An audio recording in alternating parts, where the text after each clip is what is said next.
Hello, all you walkie-talkies. This is McCoy. Welcome back to another episode of the TPP podcast. I am joined by my other walkie-talkie. Okay, Art 2004, and man, you must be really out of ideas. You know what? I'll think of something better next time. And by better, I mean better. Anyway, last time we covered week 1 recap and week 2 predictions. Today, we're going to cover week 2 predictions and talk about week 3 in just a sec. So, week 2, I didn't get anything right, did I? Well, not much, no. Well, basically, it was just a bunch of surprises on my end. I don't know if what do you think. I don't know what the community thinks right now, but it seems like a lot of players have stepped up. Or gotten hexed. We'll talk about that when we get to them. But first off, we have, of course, as you can see here, the rule sets and the formats that were listed, including the Mystery OU, which is the blind goat, as Euphemus explained last week.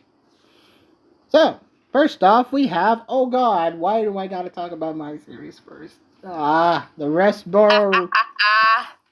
The Rustboro River Vrooms absolutely got demolished, trounced, flattened like a pancake to the ceaseless Ceru ledges. And I didn't even compete this week. Bitterbladed, if you will. Bitterbladed it to oblivion. I didn't even compete this week, and yet we sucked. Well, we'll talk, actually more likely hacked than, actually lost. We would have gotten a favorable position had some games go our way for the time being.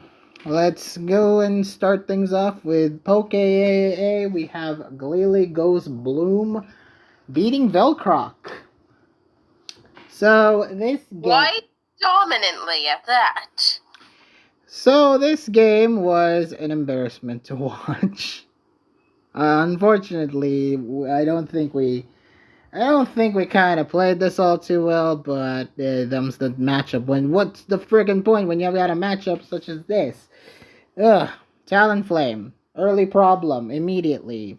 After Grimmsnarl set up that Reflect and taunted our Gliscor, our team got basically effed over right from the beginning. Yeah, we got the mirror armor boost there, but what's the point if he was going to switch out anyway to Talonflame, who was a favorable matchup. Give credit to them for building their team all too well.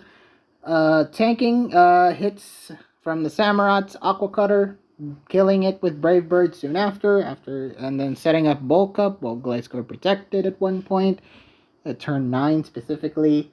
And managed to hit Corviknight hard before dying to Ogerpon, who was Primordial Sea and Ivy Cudgel. And after Talonflame... Yeah, wait, why did the Ogerpon outspeed the Talonflame? I assume it is... I haven't looked at the team myself, but... it's either faster, it's either Scarfed, or something else. I don't know. Decoy, do you know how Ogerpon works? No. Wellspring Max, I know. It can't be Scarf. I know, it's not a... Ogerpons cannot have that. It might be a slow Talonflame for all I care, but whatever. Salamence then took over. Yeah, my guess is that it's a bit slow of a Talonflame, because maybe it's just designed to speed creep certain things, and the rest is like in bulk and attack, I guess. Well, after the whole Ogerpon thing, the Salamence then took over, setting up with Dragon Dance and Body Slam. The rest of the competition, Velcroc didn't have a ghost of a chance here. Temper Flaring the Corviknight as well, which is a unique bring. But hey, yeah, after that, Salamence just kind of swept us, and yeah, Glalie won, bouncing back from the loss. Any other thoughts, Pokeart? Velcroc should have brought, like, well-baked body Corby or something. I don't know, man. Hey, we were low, okay? We were low. Also, Yeah, we were kind of screwed over by that point. Anyway, next up we have one of the few wins we got. One of two. We had the Hisui region beating TTT Tech. Kind of surprised. Kind of surprised, but I'm kind of not as well. But look at the brings that they have. Oh boy, it was what it was. First off, Usui set up the Burning Bulwark twice, burning two of TTT Tech's Mons, getting good residual damage in, for example, the Hydra Apple, and then later on the Rhyperior, right here, trying to burn that after trying to set out with Flip Turn. Raging Bolt even managed to Oko Ursaluna under Sun with Blue Flare, but losing it to Mortal Spin and Tapu Lele's Expanding Force, which followed soon after. And then Torko's Trick Room matched up well against Mega Gyarados' Tidy Up strat with Moldbreaker, which is a terrifying sight. Walking Wake, Torko set up the Sun to allow Walking Wake to kind of just sweep, reverse sweep TTT Tech after, he was down kind of low. But then Walking Wake just went ahead and reverse sweeped it with Hydro Steam on the Mega Gyarados, and then beating both Rhyperior and Tapu Lele for Hisui to pick up the win. Any other thoughts? Hisui cooked this week. I like it. I like the bring that he got. Sun Trick Room. Not what I would have expected, but it worked quite well. Yeah, Cam of Chaos doing well, more than benefit for Hisui region, and he is committed. He was definitely committed. Next up, we have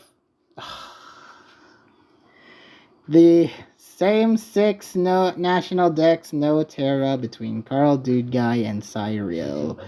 Oh my god, I hate this. Oh my god, I hate this game, and Carl Carl hated this game as well as I did, because oh boy, some things happened that shouldn't have happened. God damn it. First off, Cyril proving he has a lucky start, fully paralyzing the Kartana on turn 1. On turn 1! He was immediately paralyzed when Carl was going for an aerial ace on probably the Illumise to kill it, or low kicks to get in some heavy damage. But no, I mean, if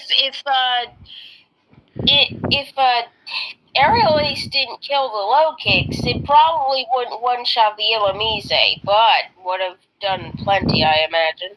Yeah, it would have fully chipped it, but no, we just had to get no damage in just because. Low kicks killed Bastiodon with ease, which really puts our defensive wall in jeopardy there.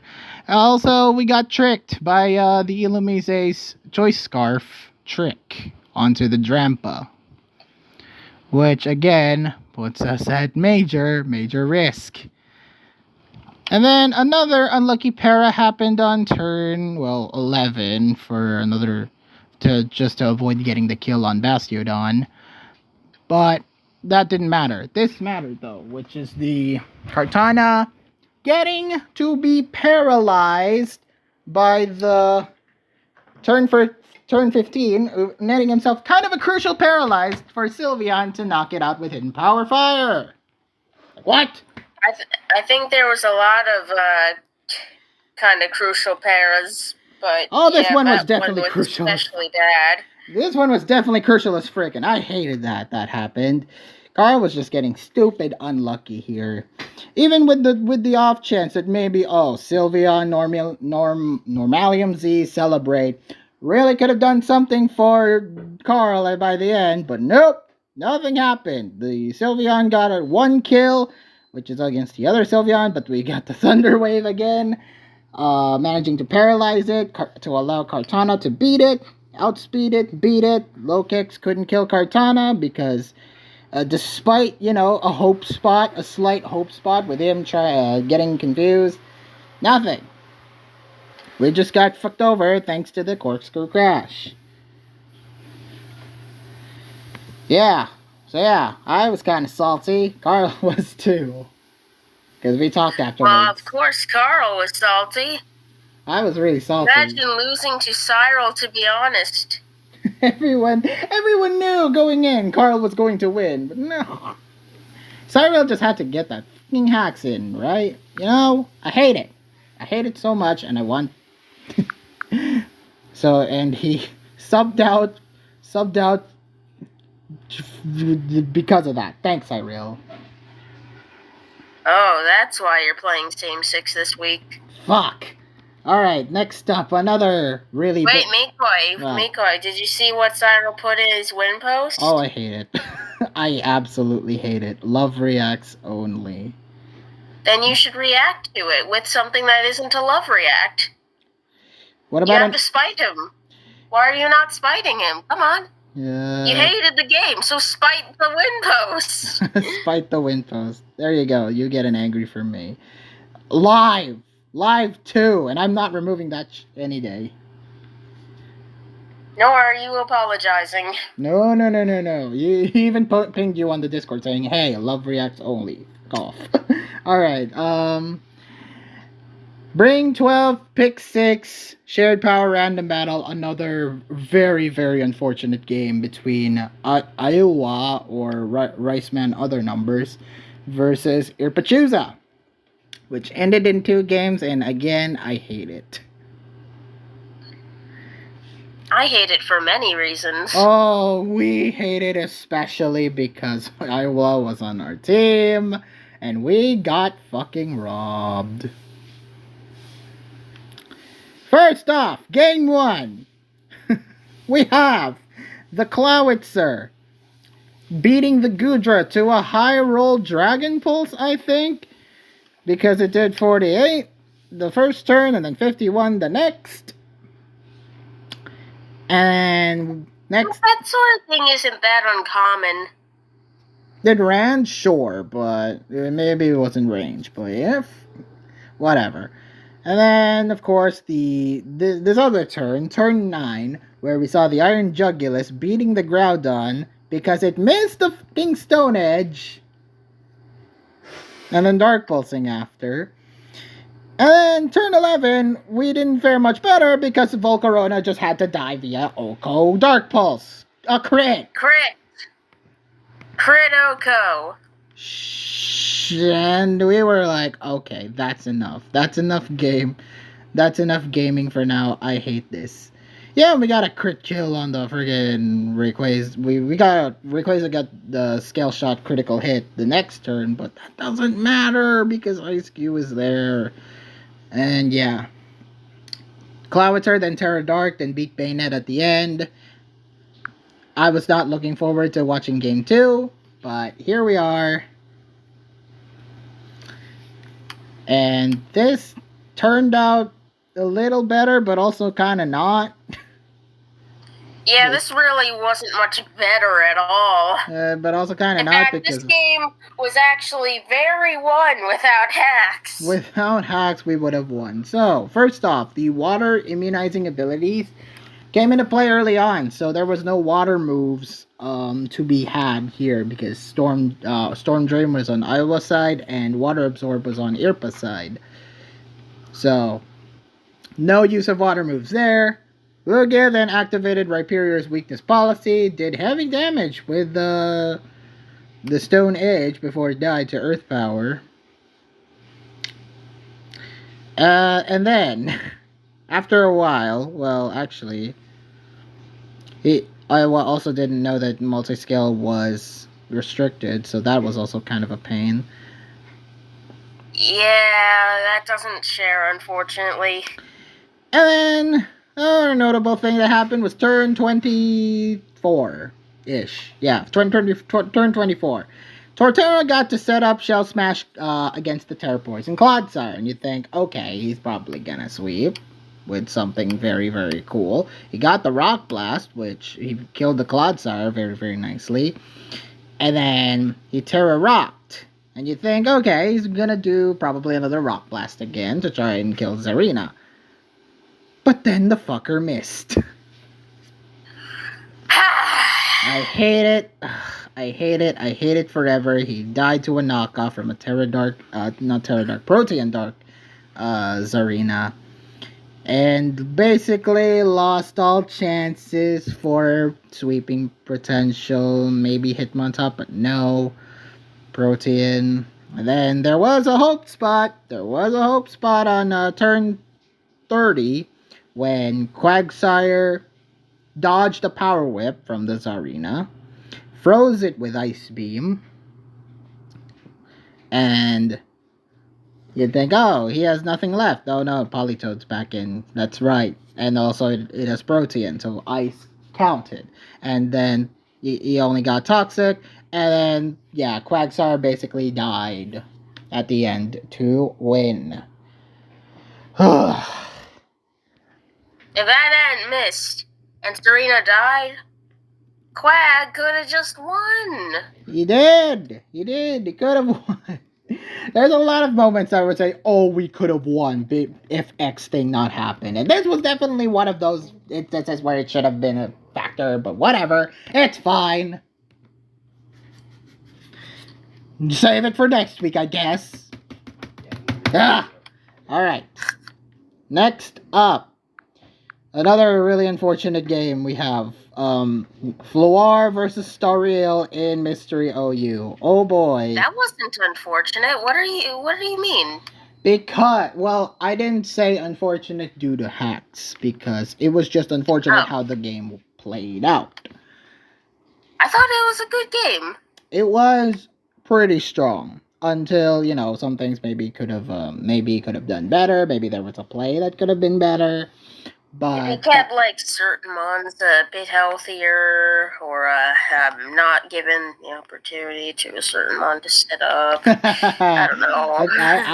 Maybe I know. I can't what really you're blame him for letting that happen. It was a bit of a tough spot. Maybe I think I know. I can guess what basically happened. So Floor started off strong. I will say, Floor did start off strong, beating the Rabombi and the Iron Treads easily with the Magma Storm. And after, all the hazards were set up, the webs and all that, he trapped Kyurem before he died to it. Followed by the Great Tusk actually managing to rapid spin away the webs against the Kyurem to beat it. And then turn 8 happened, where the terrifying Great Tusk, maybe he was going for some sort of he was waiting for the Volcarona switch in and be like, ha, I caught you with a head smash. But no. In theory, what Floor could have done is send in the Great Tusk, not Terra it, switch out back to the Alomomola, which would have been full, and it would have taken, Icicle Spear. Probably wouldn't have taken very much from that. Then it could have flipped turned out and killed Kyurem. Yeah, and then sending back and then Great Tusk would have been full. Yeah, Great Tusk would have been Terra would have been preserved. Yeah, the Terra would have been sent out, and he would have a much better opportunity by that point, but nope. Just let the Great Tusk rapid spin away the webs to have Kyurem to death, to have Kyurem to die over, and then, yeah, Alomomola ended up, winning or something. Oh well, that's fine. And Goldango, and of course Goldango went up and set up. Stariel would end up having more of a secure endgame by that point. Darkrai by the end, Okoing the King Gambit, setting up the nasty plot as well. And yeah.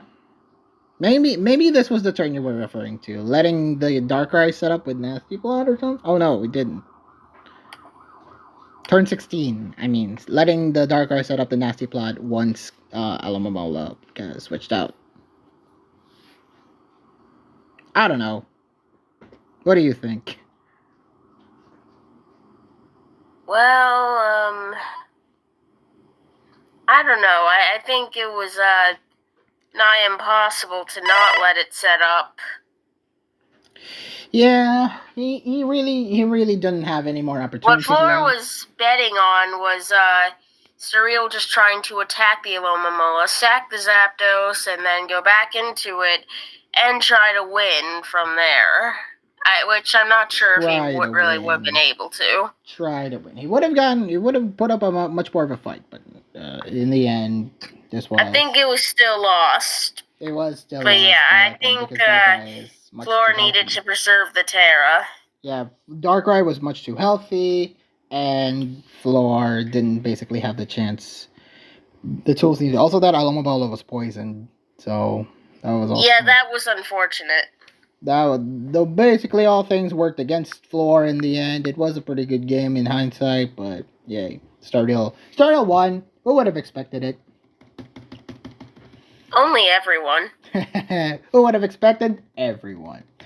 All right, next up we have the Ore Coliseum match between Yuki and Lions. Oh boy. Well, all three are bunched up here, so it's nice to see where the Ore Coliseum games ended. And also, every single Ore Coliseum series happened in 3. That's nice. Oh, okay. That's nice to see. First off, game 1 though, where turn 1 immediately, Yuki immediately missing a Meteor Mash against the Latias, allowing Leons to confuse his Latias with Swagger, and Metagross to kill Yuki's with Earthquake, giving him a significant advantage in the first couple of turns. And then Marowak had a pretty nice hope spot, maybe so. Okoing the Aerodactyl with Hidden Power Rock, which led to. Oh, so that's what Hidden Power it was. I mean, we can see it. We can see it if you. This is a open team sheet. Right. I totally look at those. It is open team sheet, so even during the game, which I watched, yeah, it led to Latias and Snorlax basically taking over, beating Marowak and Zapdos quite easily, allowing Lions to win the game. Did you not mention Latias hitting itself in confusion twice? That too. That was also really unfortunate. After getting swaggered? That too. Well, that was also really unfortunate, and yeah. Did you I don't think you mentioned Yuki's tiny choke. Tiny choke? Where? So he paralyzed the Snorlax, yeah? Yeah. And only at the end did he finally reveal he had Thunder Wave. Like, come on, paralyze the damn Latias first. So he had Lumberry. He had Lumberry. Cherry Berry. Oh, Cherry Berry, yeah. Yeah, that. But that Marowak, did you see it? It had a triple protect. Detect, you mean? Oh no, protect. No. Right. Oh, no, I don't right, mean protect. detect. It is protect. The Zapdos had protect. I was looking at the wrong step. But yeah. Okay, never mind. It wasn't a choke. He just he didn't tried to try to paralyzing triple the Latias because it couldn't be paralyzed in one. Well, he tried to triple protect. I see what you mean. Unfortunate. They got the double off. Alright, game 2, which went much better. Fine. I think his only real out was if he could paralyze both Snorlax and Latias, or maybe even just Latias, then I think he could have won. Yeah, but I see that was not terribly doable with a Cherry Berry. Cherry Berry attached. Not even a Lumberry, it's just a Cherry Berry. Alright, game 2 happened, and this went much better for us. First off, we have the Snorlax just basically doing kamikazes, just Okoing both Latias and Swampert with the self-destruct, giving Yuki a very good advantage. Bless you. Thank you. And then Sceptile and Zapdos basically just carried on, beat Snorlax at the end with Leaf Blade and Thunderbolt respectively, winning the game for Yuki. Yeah, that was pretty quick. It was quick, and yeah, it's nice. Both Yuki and Lance were very boom happy in this game. Oh, This is, you think they were pretty boom happy? Wait till you see the other game. Wait till you see the other series. They were also pretty boom happy. That was also Yeah, but these two in particular, they were booming. They were A boomer. lot. They were booming because they were playing boomer VGC basically. Like, especially Lions. Lions was booming a little too much, and I think it lost them game 2. He boomed him. Well, speaking of booming, game 3, we have another boom that happened, which is the Metagross booming itself to kill the Zapdos and chip the Metagross pretty hard. Giving basically Lions the advantage. Did you just say chipped the Metagross pretty hard? Yes, it did chip him pretty hard. That's what I put in my notes. Wasn't this the game where it just died to a crit, or was that game 1? That might have been game 1.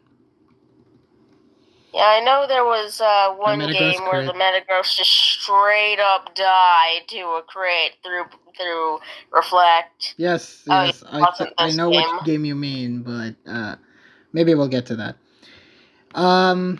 Sceptile was then too weakened due to Latias's Dragon Claw and Aerodactyl's Earthquake turns. They were basically Sceptile was too weak to handle that Pataya Berry, like Leaf Blade, Thunderbolt, Crunch, Hidden Power Fire strats, and Sub. But Lions basically had more Mons to pressurize and puncture. And more speed. More speed as well to puncture and blame Yuki. And since Yuki had no more Mons left, he just basically went boom and killed Latias. He killed Latias and Snorlax with that one boom. But since he kept Aerodactyl in the back, Lions won. So well done, Lions. Thanks for booming. And well done, Yuki, for booming as going out on your own terms. Yeah, well, I always say, boom. If you do explosion or self-destruct or something on the last turn when you know you're gonna lose, that's a way to go out. Might as well go out with a boom. Yay! Next up, Penter versus Taka in Ubers. A surprisingly close game. Yeah, Penter prepped hard. Penter prepped hard for this one. Oh, I can tell. I can tell. Bro was prepared. Bro was like, I will win this. And, well, almost did. He almost did, which I gotta commend him. I gotta commend him really hard here. However, Taka did start off strong a bit, paralyzing the Rayquaza with the Cramorant sack, even after Calyrex revealed the aromatherapy, and making correct predictions, like revealing the normal Arc Psychic Earthquake against the Groudon.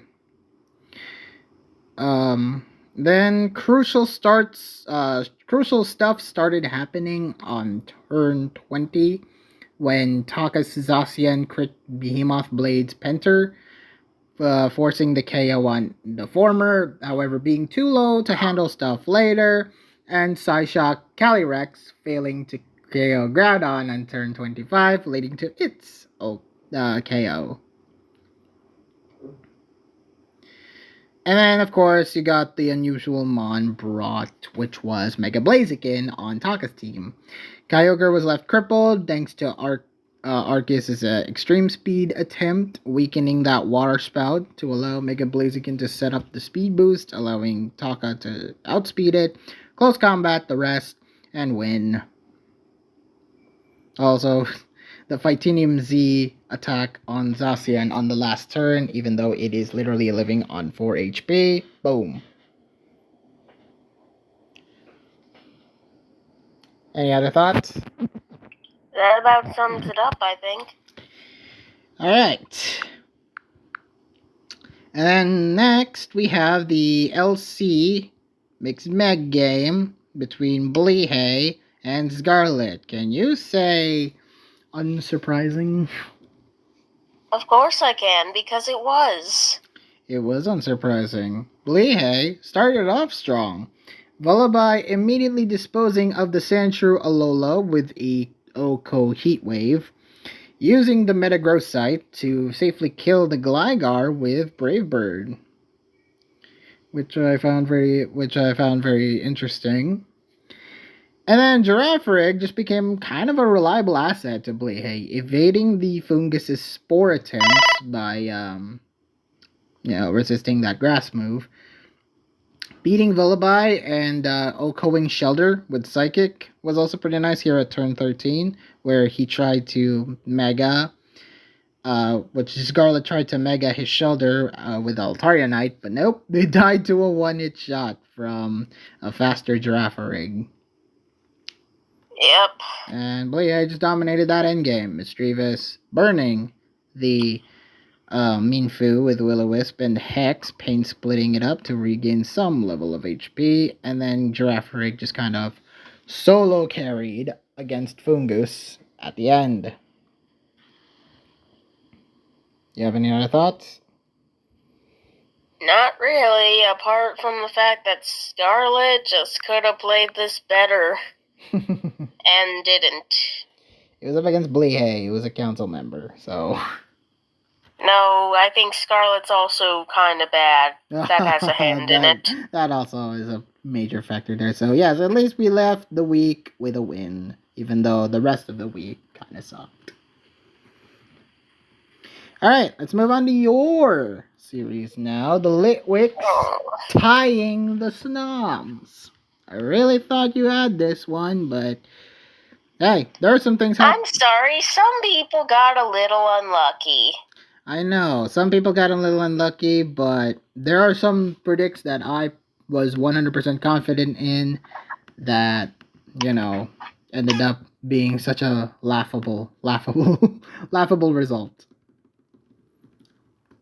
In terms of laughable on my end, because I sucked at predicts hard. First off, we have the Poke AAA game between Panu and Rafna, which went very, very long from what I remember. Yes, this one was 132 turns. I even noted it out. Oh boy, this game was long. And kind of stally too. Let me look at these teams. Like, Bro brought a Clodsire and a Screamtail against Rafna's Assyrian Gudra, Quagsire, and the Gliscor. Oh boy. And Pecharunt. So the game was really slow. The game was very, very slow, and the kill didn't happen until turn 40, when Screamtail managed to boom burst through Zamazenta for the Oko, giving Panu that advantage.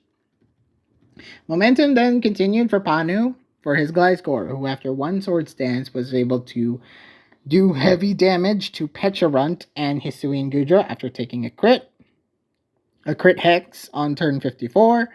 Roaring Moon followed it up with a crit on Quagsire afterwards. And then Rafna, well, this is what I noticed. Rafna tried to play risky for a bit with his Gliscor against the Zapdos, taunting it and setting it up while it did Hurricane and confuse it, but managed to still hit the resisted facades up, which is, kind of a...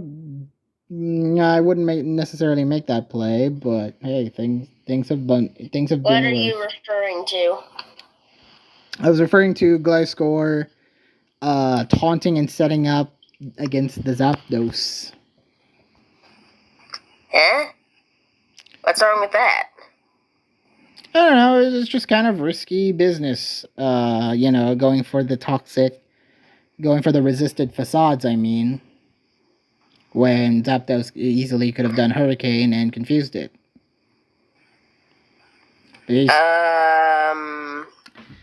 But he still managed to... I still don't see what's wrong here. But it still managed to hit the resisted facades. Also, No, I mean the fact that he was playing under confusion. That's what I was talking about. Oh. What turn are you talking about? Around, 67, when he started getting confused. Okay. So, yeah, he tried to play risky for a bit. He still managed to hit, which is nice. He hit through and got off the resisted facades and taunting it. That was nice. Yeah, after a couple of more turns, it's clear. It became just very, very clear that Panu was pressure stalling until Gliscor went out of HP or was close to running out, and Panu managed. Of BP for facade. Yeah, BP. Or PP? Yeah, PP. Whoops. Panu managed to outplay him until turn 132 after, and then he just basically won at that point by a forfeit. I'm not sure, but I think Rafna may have been just about out of facades at that point. Yeah, well, at that point, how many turns is it gonna come about? Like, you could easily switch into, say, Corviknight or Zapdos, and we could have had a resisted protects. So he had no other choice by that point. Also, pressure. Pressure was a big thing. Yes, and while it wasn't exactly being accurate in saying how many facades were left, there was not as much left as it appeared. Yeah, and that basically was the ending by that point. And Panu won, which puts my predicts in the water. Yep, you should never underestimate Panu. Oh, I will underestimate the next one, though. Euphanos versus Aerobee in Cam of Chaos. What happened? Well, He misplayed it... and brought a bad Kirim set. Wait, what was his Kirim set? Bad. I just said it. It was not bad. Just list off the moves or something. I don't know. Well, Euphanos tried to play some early tricks early on. First off, the Dragapult tricking away the Toxic Pex with Scarf to obtain the Rocky Helmet on turn 29, and Latias trying to Torch Song Moonblast the Blissey. After 100 turns, which was exactly 100 turns, because these two brought hell friggin' Mega Stall at this point, not even like Pure Stall. This is Mega Stall. 100 turns came by, and yeah, the Blissey finally died to a Toxapex Anchor Shot, putting Aerobee at kind of a distinct advantage. Yeah, see, you letting that Blissey die was how he misplayed. You see, he could have avoided that. You wanna know why? Yeah, why? You see, his Blissey set was interesting in having a Z crystal, actually. Oh. Why didn't he do it? Why didn't he do the Z move? Do you know what that Z move may have been? Is it Z teleport? It is Z teleport, which heals you to full. Why didn't he use it? What the frick? That's how he misplayed, Mikoi. Why didn't he use it? He could have saved himself the trouble and went for more stalling with Blissey. Yes, he could have, though I'm not sure if he won either way. I think that just sped up the process. I guess. Yeah, because Aerobee started... There wasn't much of a chance in breaking a certain electric poison mon. This mother friggin' Cresselia was a big wall. He's a big wall. Because Aerobee started really outplaying Euphanos after that, because Kirim's Anchor Shots and healing off with Heal Order was basically just enough for Cresselia and Regirock to do some stalling, just normal ass stalling. Poisoning the Latias with... The Regirock sucked too, because like that had foul play, which was enough to break the sub for Kirim, so that didn't allow it to set up terribly well. Also, yeah, well, you mentioned that the Kirim set was bad. The substitute Anchor Shot, Clanger, Soul, Heal Order, Kirim. I mean, it was not ideal against this team. Yeah, in general, it was not ideal. You see, our two camo supports were not fans of it, but forgot to say anything. Oh well, you've won for this gun, I guess. And yeah, poisoning the Latias with Mortal Spin was also very unfortunate, and defeating the Ursaluna with Thunder Cage was also pretty unfortunate. So yeah, Euphanos could have maybe done something, but in the end, he was just kind of mega outplayed. And started losing mons left, right, and center after Ursaluna died and the Latias died. There was nothing The really. matchup wasn't good. Euphanos prepped well for Aerobee, but didn't have anything for the Cresselia. Oh man, which was really unfortunate. If you take a look at that Ursaluna set, you'll realize it's quite good if there's no Cresselia here. It just had to be that electric poison Cresselia. Yes. Yeah. All right. Well, maybe we'll get him next time, champ. Next up. Well, no, we won't actually, because Youth is not playing this week. Oh. Well then. National Dex same 6 no Terra. We got Dreepy losing to Real Blazing. What?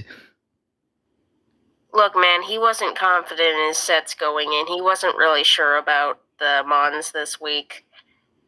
Honestly, I get it. Yeah. They were kind of bad. Yeah, I don't think you can really blame the guy for losing if he's like not super sure about what he's bringing, you know? Yeah, yes. I think that's a common thing. There was also like some unfortunate moments that happened. There were a couple of like good moments. For example, Drapey using Copycat on his Flareon to set up rocks on the opposing side of the field, which is very nice. I like it. Albeit, I thought he started well. I was pleased to see Real Blazing lead with Gastrodon because I knew he was about to set hazards, and I knew what Dreepy's Flareon was. It was Toxic Copycat. But unfortunate thing is that the Toxic missed against the other Flareon on turn 3, which was a really bad omen. Allowing basically the Gastrodon to Toxic it, resting itself to fully heal, which is another really unfortunate thing. Also, really, like, Spikes, Stealth Rock, and Rest. What's the other move? Sleep Talk. Yeah, Real Blazing brought a bulky Flareon. Real bulky. Yeah. Bulky to a point that Dreepy underestimated, I think. Yeah, and that heal bell also bring on the Flareon was also kind of nice. Yeah, the first kill was due to Toxic. Gastrodon then tried to Memento against the Iron Leaves, which I thought was pretty neat. It was after the Rabska state of affairs, and then the Gastrodon tried to set up with Iron Leaves. And then, yeah, he was trying to get some sort of leverage to pivot to Iron Leaves, setting up the Sword Stance. Rabska, though, was a big issue because it had Trick Room, and with its weakness policy, it was weakness policy Rabska using Struggle Bug to kill the Alamomola. However, fell to Dreepy's own Rabska, who then died to a Throat Chop. And then, final turns, we saw the Real Blazing finish off the Iron Leaves with Farium Z and Amorous. And Iron Leaves finishing off Dreepy's and Amorous with Psyblade, basically netting that game to Real Blazing. I think it's possible Dreepy's head wasn't entirely in it in this game, because Bro thought the Enamorous was Scarf when... See, he likes to talk in the server when he's playing. Really? I think he likes thinking out loud a little. Oh, Ed Sheeran. He's a fan of Ed Sheeran. What? What? Thinking Out Loud, the song? What? Oh, well, I'll show you later. No, how about you don't? Okay, I don't fine. want to hear anything related to Ed Sheeran. Alright, go on. I'm not even sure what you're talking about, really. Slight tangent aside, continue your train of thought. As I was saying, I guess he likes to think out loud a little, so he talks in the server when he plays. And he said, I think the Enamorous is Scarf. And I'm thinking, bro, it used sub. It's not Scarf. Oh. I didn't say that. That was just what I was thinking. Aww. That thing's a Farium Z. Again, I didn't say that. That was just what I was thinking. Okay. Well, fair enough. That is unfortunate. That is really unfortunate, but Real Blazing took that win over Dreepy. I'm surprised you didn't mention red card Aloma Mola. I really thought that was common. What? On a same six variant of Alamamola. I'm used to like seeing like a red card Bulkymon, some form of red card Bulkymon, and Alamamola just happens to be the one. I don't know. Just wasn't surprised. And what about the Rabska living the +2 X scissor? That was nice. That was also pretty nice. In hindsight, we should have kept Megahorn. Megahorn? Would that have been better? Yes! Would that have killed? Yes, it would have! Do you know how much more power that has? I know how much power it did. It's just in theory we thought you don't need Megahorn to kill the opposing Iron Leaves, and if you're at +2, the X's are probably kills a Rabska, especially if it comes in on rocks and takes damage. Did you not do the calcs? It came in. What? Did you not do the calcs? We did calcs. That's why we were okay with bringing X's to begin with. Why not take the risk and do Megahorn? Maybe you were just scared of that accuracy. Because that missed a lot in tests. You were not confident in that. Maybe you could have tested. Maybe you could have brought it just because. Would it be funny if it just hit in the actual thing and not in tests? Yes, that would be very funny. All right, next up, this one is not the surprise. Not a surprise at all. We had Bing 12, Pick 6, Shared Power Ranbats. We got the Goat, M Genius versus the Medill 97. Reminder that MG said, if I lose this, I quit Mons.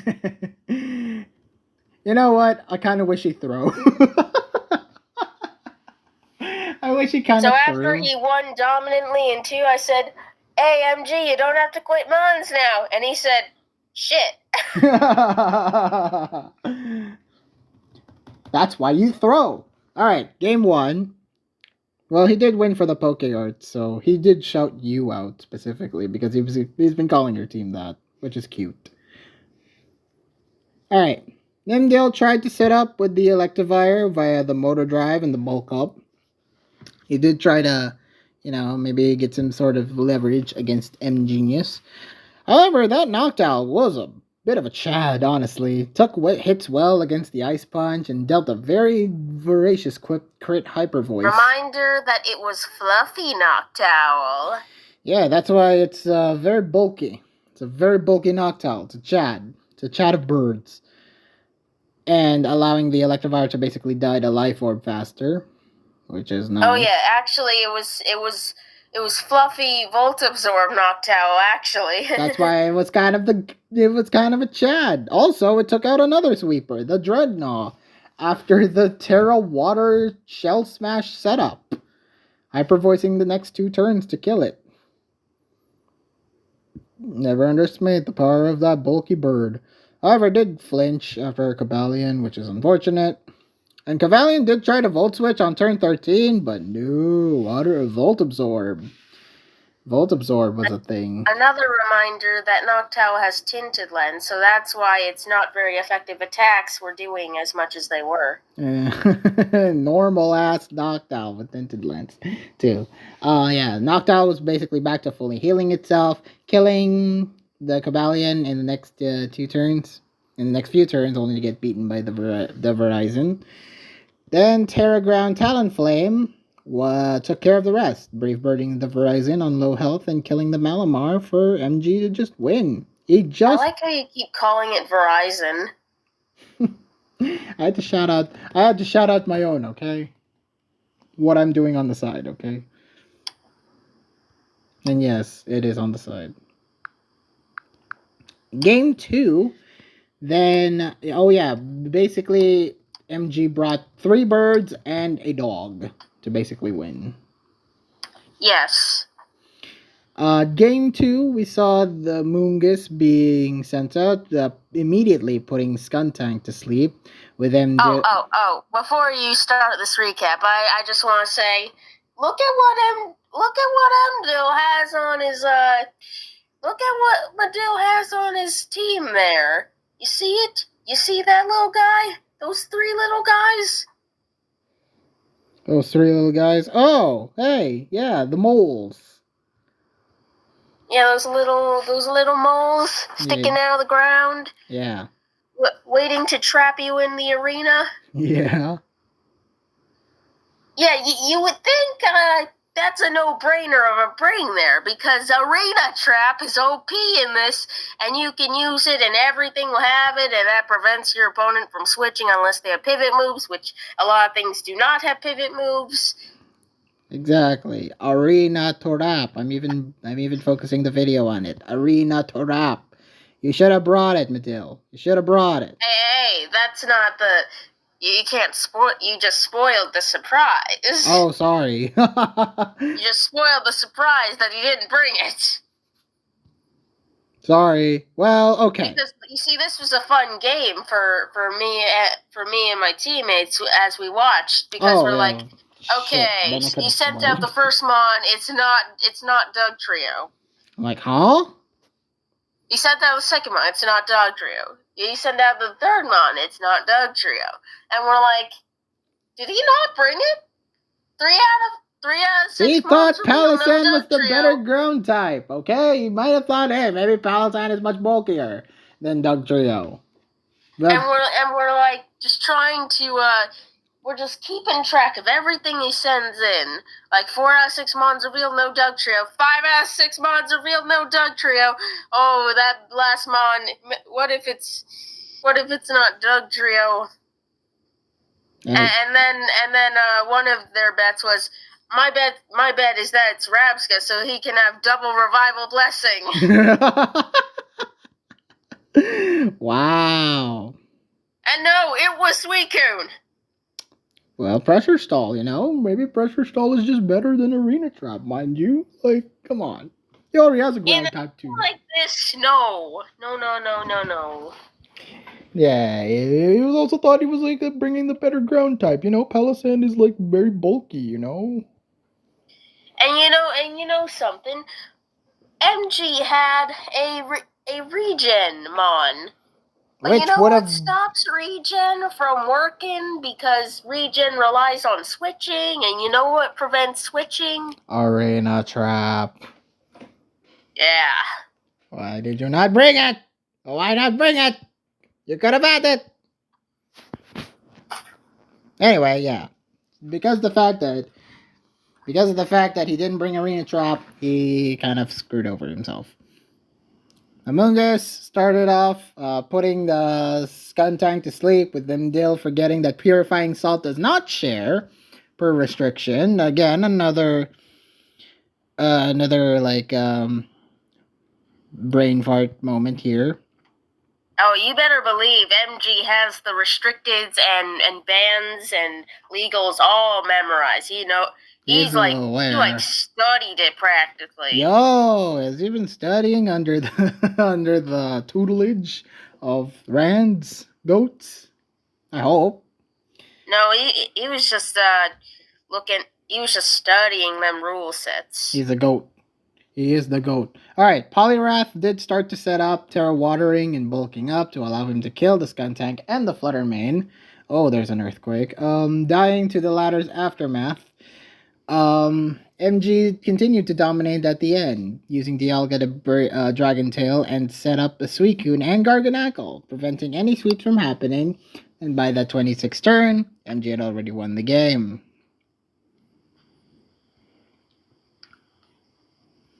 I don't know, it was just kind of an easy game for MG, wouldn't you say? Yeah.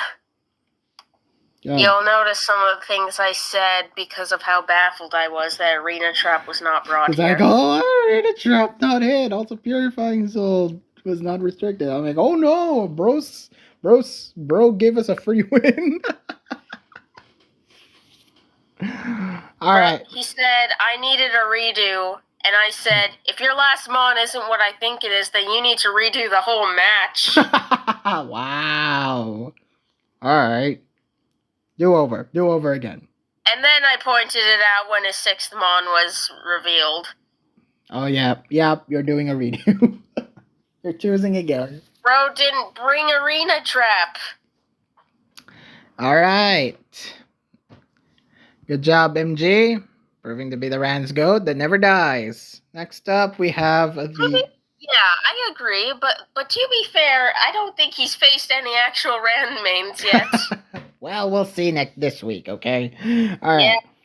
Yeah, I want to see him beat some Rand's mains and prove we will see. that he's the Rand's goat among Rand's goats. You understand? Well, let's see what happens this week. Well, first off, we have the Gen 9 Mystery OU. We have Sasha losing to Siphicon.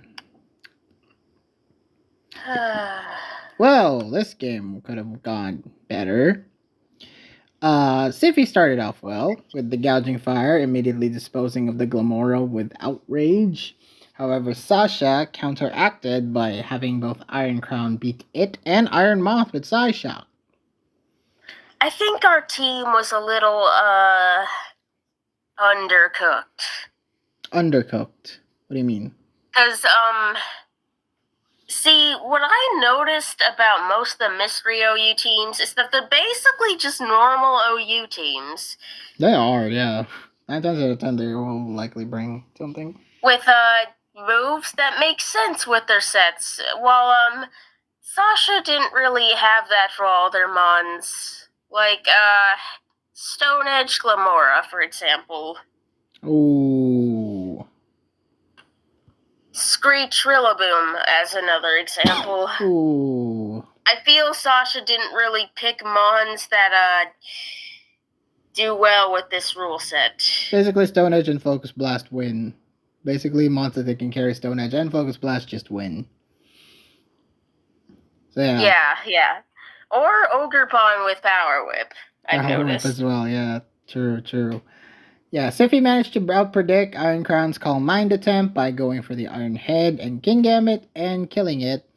Then resisted Halucha's Acrobatics attempt by Terra-stealing the Primarina and killing that with Moonblast. Wait, did you mention the Sucker Mind games? Sucker Mind games between the Iron Crown and the King Gambit. That happened for a bit. Yeah, it went on for, let's see, 1, 2, 3, that's why I said 4, out-predict. 5 turns. Yeah. And I have to say, Bro could have gone the full 8. No. Oh yeah, that's why he lost. I get. Maybe Bro was thinking he was going for the full 8. I don't know what it was in the moment when it happened that we lost the Sucker Mind games, but like it was turn 13 where I'm like, attack the King Gambit! No, he's not gonna sucker. He's gonna Iron Head. And I was right. And he did not sucker that turn. He Iron Headed. I don't know why I got the strong feeling in that moment. And no, I didn't actually say any of that online. That was just pure speculation. It was just pure speculation, and yeah, maybe he was just waiting for it to plus 6. It! Maybe it was just waiting for the plus 6 to happen. I don't know. That would have been the perfect time to like Focus Blast Sasha. Yeah. Out predictions aside, the Terra Blast. Okay, yeah, this one. The Goldango looked like a late game threat. Okay, with Primarina missing the Hydro Pump when killing it with Focus Blast. That's good. Landers also died to the Make It Rain. That's also pretty good. And then comes the Roaring Moon, who just kind of swept everything. Even Dragon Rushing the opposing Roaring Moon to win. What would have happened if Bro? What would have happened if Bro missed? I think we won if Bro missed. Because you also had Dragon Rush? Do you? No, I don't think we did. I think our not accurate move was Stone Edge. Aww. Should have had Dragon Rush, man. It might have had, like, Oh. What? He didn't have a dragon move. Damn it! Well, sucks. Either way, sucks. Well, it's possible he could have, D-danced and acrobatics. I guess. Yeah, booster energy was consumed, so... But yeah, I don't feel like we had a super great team this week because, I feel like the moves, I think we had the wrong approach. I feel like the inaccurate moves we should be using are stuff that don't actively hinder the mons you're using unless they miss. Yeah, basically. Like they should be usable. Like Screech. That's not great. Screech, really. Stone Edge on Glamora? No, that's not something you want either. No. Yeah, definitely not.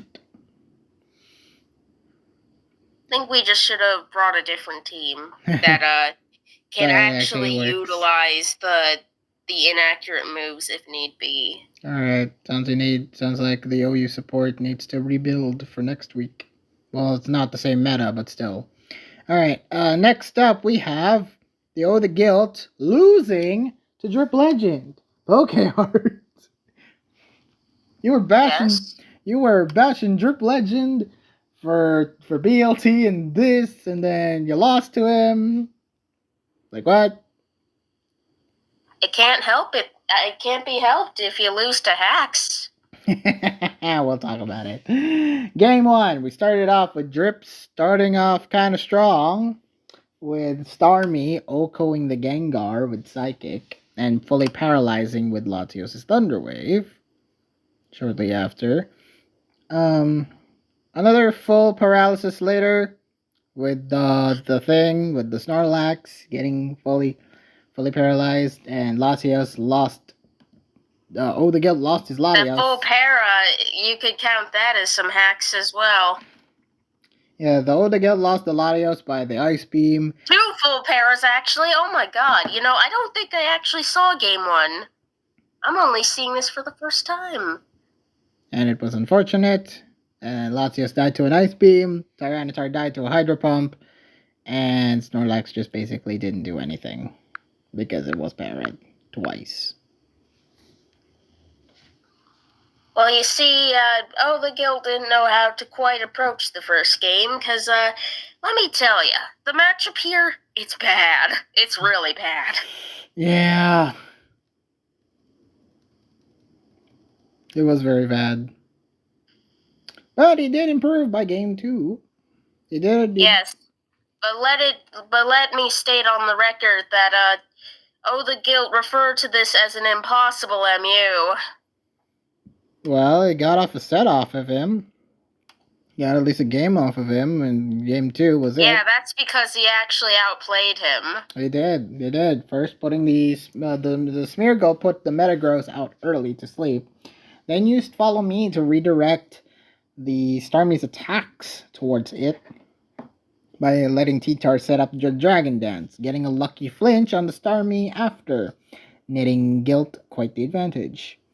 That is true. Then T-Tar proceeded to sweep while Latios acted as full support, defeating the Zapdos and Metagross with Rock Slide, Earthquake, and Ice Beam respectively, and winning Guilt the game. Much better output for the Guilt. And game 3 happened. And I'm like, what the fuck? Yeah. Speaking of what the fuck, we have Marowak first killing the Smeargle with the strong Earthquake, netting Drip the advantage early on.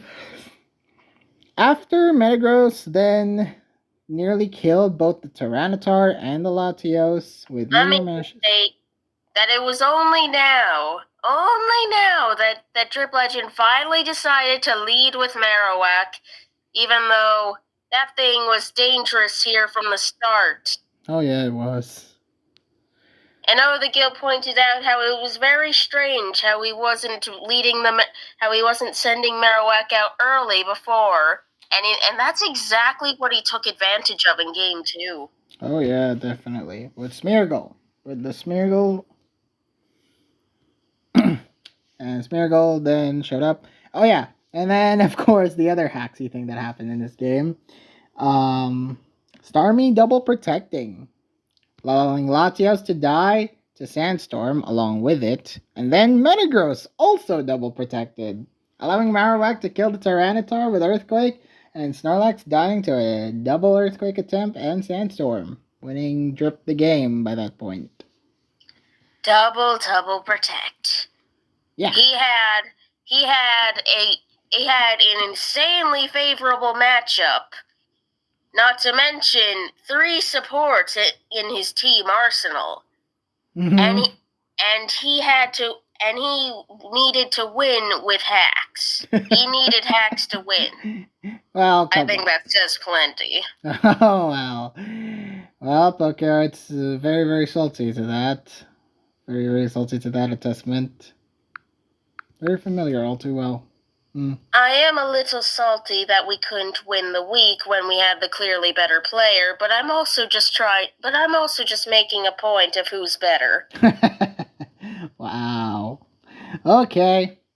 Next up, we have National Dex Ubers of minus obtainable forms. We got Bobzican beating FC and then again slaughtering my predict. This is my favorite game. Because you brought something weird, okay? You brought something really, really weird. Weird, but effective. First off, in game turn 1, we have Bobzican proved a very, very effective switch-in with Cramorant with Gulp Missile activating against the Zacian, fully paralyzing it, allowing Glamora to set up the hazards very effectively before it died to Behemoth Blade. Then Koraidon, and then Koraidon killed Cramorant, and then afterwards... Oh, this was an interesting turn. Yeah, turn 7.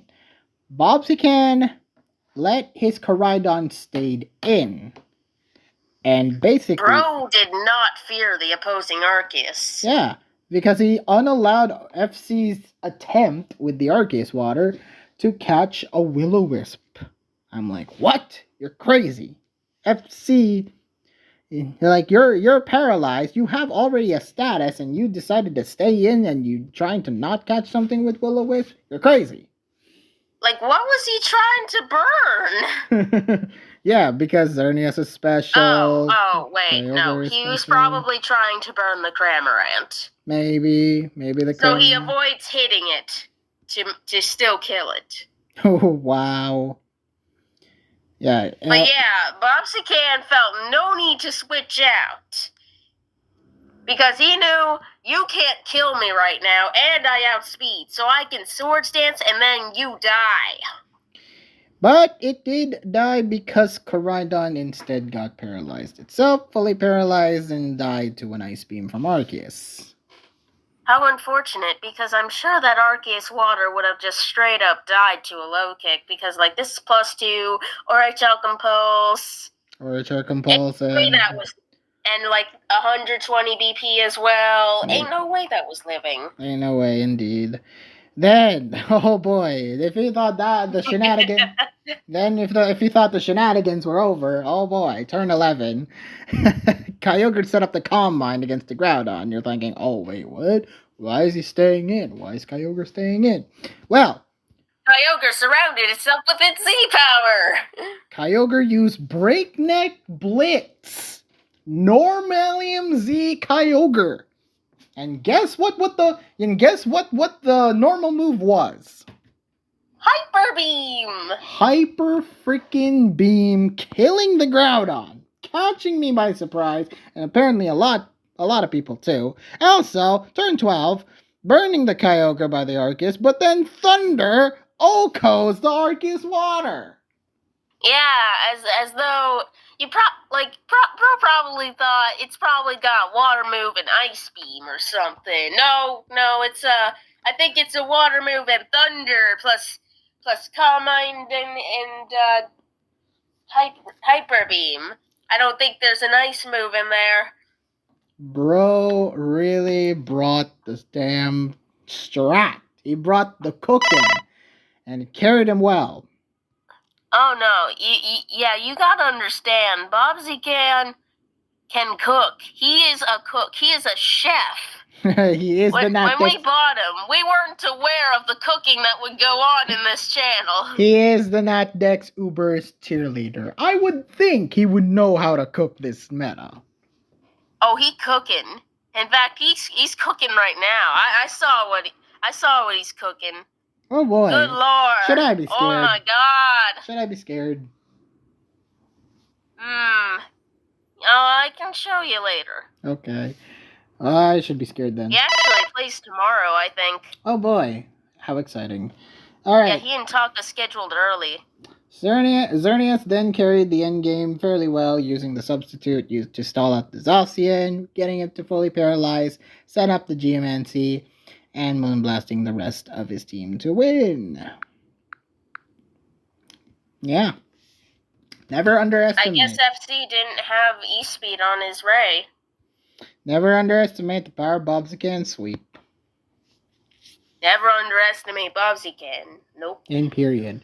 Alright, last but not least, we have the LC mixing mega game between Zastra and Uta the Clown. Again, I was not surprised that Zastra won, but he started off fairly strong here with the Oak Code of Lullaby, with Red Orb Wattrel, with Weather Ball, managing to kill the Quillfish as well after he lost his own Lullaby.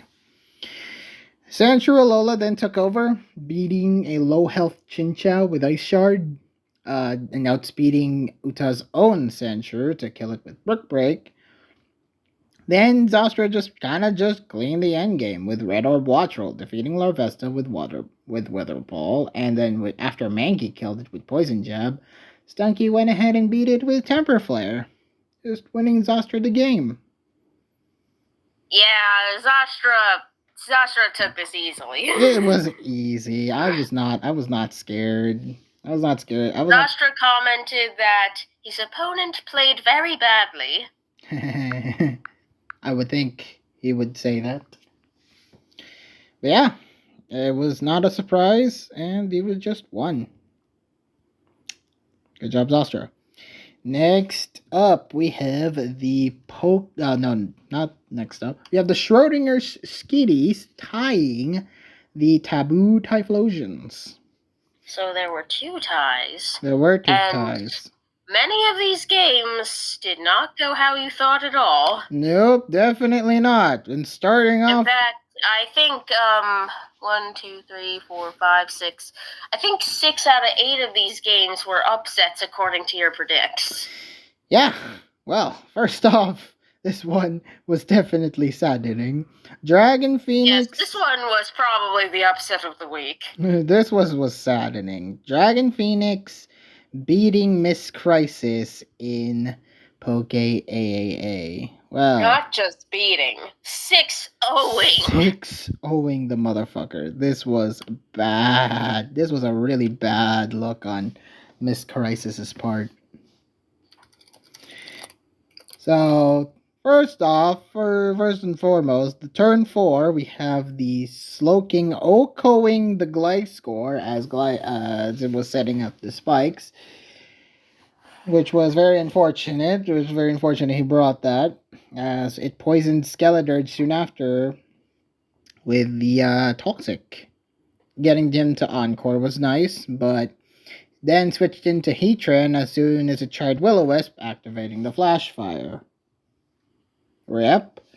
Dragon then continued the momentum on turn 13, where he needed a free kill against Crisis's Latias via a sly U-turn. And even caught Primarina on a hard switch-in by using Ivy Cudgel's Ogerpon's Ivy Cudgel to do more damage on turn 21. And finally, Dragon just finished off the 6-0 victory by letting its Ogerpon be burned to a Will-O-Wisp, but still proceeded to get the kill on Skeledirge and Primarina, where Gliscor dodged a Rock Blast from Lycanroc to OHKO it with Earthquake, netting Dragon the game. Yeah, I think from the point of the Ice Beam killing the Gliscor, I think that was just the start of a continuous downfall in this game. Dragon surprisingly played decently. Not great, just decently. That's the best you're willing to give him, eh? Yeah. Alright, next up, we have the Kamove Chaos between Seth and the Dragon Master. Did y'all predict Dragon Master, and was I the only one who actually picked Seth because I have that little faith? Yes. And look, I had faith in the no faith I had. You had faith and no faith. Does that mean you have to predict for Seth now every time? Well, no, it just means I always have to predict against Dragon Master. Well, Advita kind of started off strong first and foremost. The turn 1, where he immediately freeze dried. Oh yeah, I think he said he brought the wrong team here. Well, first off, but said it doesn't matter. It's fine. It's fine. Yeah, the Archaludon. I don't think it was fine. Yeah, the Archaludon just gotta die to a freeze dry. OHKO, okay. And then the Ferrothorn Heatran coming in with the nice against the Tapu Bulu. Then it immediately killed the Charizard with the Pyro Ball against the with the Darmanitan. Nice switch there. And then Seth, after a while, Seth was kind of losing, but then, this is how you do a Kyurem set correctly, Euphanos. Sub, Clangor Soul, Strength Sap to heal off HP, Moonblast on everything else. Setting up well against the Heatran. Yeah, that is how you do the Clangor Soul Kyurem set well. Take the hint, PokeArt. Yes, perhaps. Although I'm not sure if that beat the Cresselia though. Oh yeah, because Haze and Thunder Cage. Probably. Yeah, Seth won. Seth won by that point. Next up, we have the same 6 game between Lechen and Dex. Oh god, do I remember this game? I think I might have. Anyway, Lechen won this. I recall Lechen actually getting somewhat unlucky in this game, but still winning. Oh yeah, now I remember. Dex choked! We'll see what happens. First off, Chimecho crippled the Mandibuzz early on, ridding of its Lumberry and beating it with Thunder Wave and Dazzling Gleam, fully paralyzing it on consecutive turns. Yes, this was the unlock that you were talking about. Lechen then had special strats, having Grafaiai be Nasty Plot and Sludge Wave to kill them. Yeah, I have to say, Lechen definitely brought interesting sets, to say the least. Like, Nasty Plot, Mandibuzz is already something, but the fact it was Lumberry on top of that, was that specifically for, like, Stun Spore / T-Wave or something? Or Burn even? Like, what was that specifically for? I'm just yeah, maybe so. Yeah, but the Grafaiai being also a Nasty Plot set and Sludge Waving to kill the Mandibuzz was pretty nice as well. And then Chimecho setting up the Calm Mind and defeating Ice Cube before losing to the Sash Grafaiai. I really kind of missed the head smash there. I don't know why he's trying to go for head smash Ice Cube. Yeah, this is an interesting set.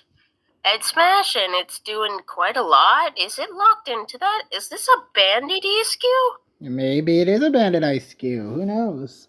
I can understand why Head Smash is here, because, like, might be a little difficult to kill Torkoal otherwise. Yeah, Torkoal, Manabuzz, and opposing Ice Cube. No, not Mandibuzz. That's weak to ice. Oh. So. Oh, right. Yeah. So Lachin got rid of Ribambi's mental herb and sacking the Grafaiai. Torkoal then came in and survived 2 psychic attacks to kill Ribambi with Fire Blast. Took out Dex's Torkoal with Earth Power for Lachin to win the game. Where was this choke? I'm not really sure. I'm not sure what Lachin had in the back for his ESQ, but I think instead of iron defensing, he should have just killed the opposing Torkoal, because he just lost when he did that. Yeah, I'm not sure what Ice Cube was at that point. Flip turn, it only revealed flip turn. If it only had, like, ice and water moves, if it didn't have Head Smash, and even if it did have Head Smash, if it missed, or even if it didn't have Head Smash and had something like, I think it gets Drill Run or something, or it gets something. It gets a ground move, I think. People been bringing. Remember the ground move. Yeah, people been bringing Terra Ground Ice Cube, not here, but in normal, like PU or something. Oh, am I just thinking of Ground Terra Blast? Oh, maybe that too. Anyway. Whoops. Anyway, yeah. Hold up, let me double check. Oh yeah, it gets no ground moves. I'm thinking of Ground Terra Blast. Okay, yeah. So yes. So either Dex had to hope for no rocks Head Smash, or for it to miss. Which I think was, better to hope for that than to just expect iron defense and let the opposing Torkoal attack you and kill you. Also, isn't like Ice Cube like specially frail? Ice Cube's ability protects it against physical moves, but not special moves. Yeah, isn't Ice Cube like frail as freaking the special side? Not super frail, but it's not standing up to a fire move in Sun, that's for sure. That's for sure, yeah. Yeah, Dex kind of played the end game badly, but Lachin still won. Alright, next up we have the Bring 12 Pick 6 Shared Power Ranbats. Yeah, people were against Class for slotting himself into Rans against arguably one of the best players in this pool in Beta Thunder, and yet somehow won.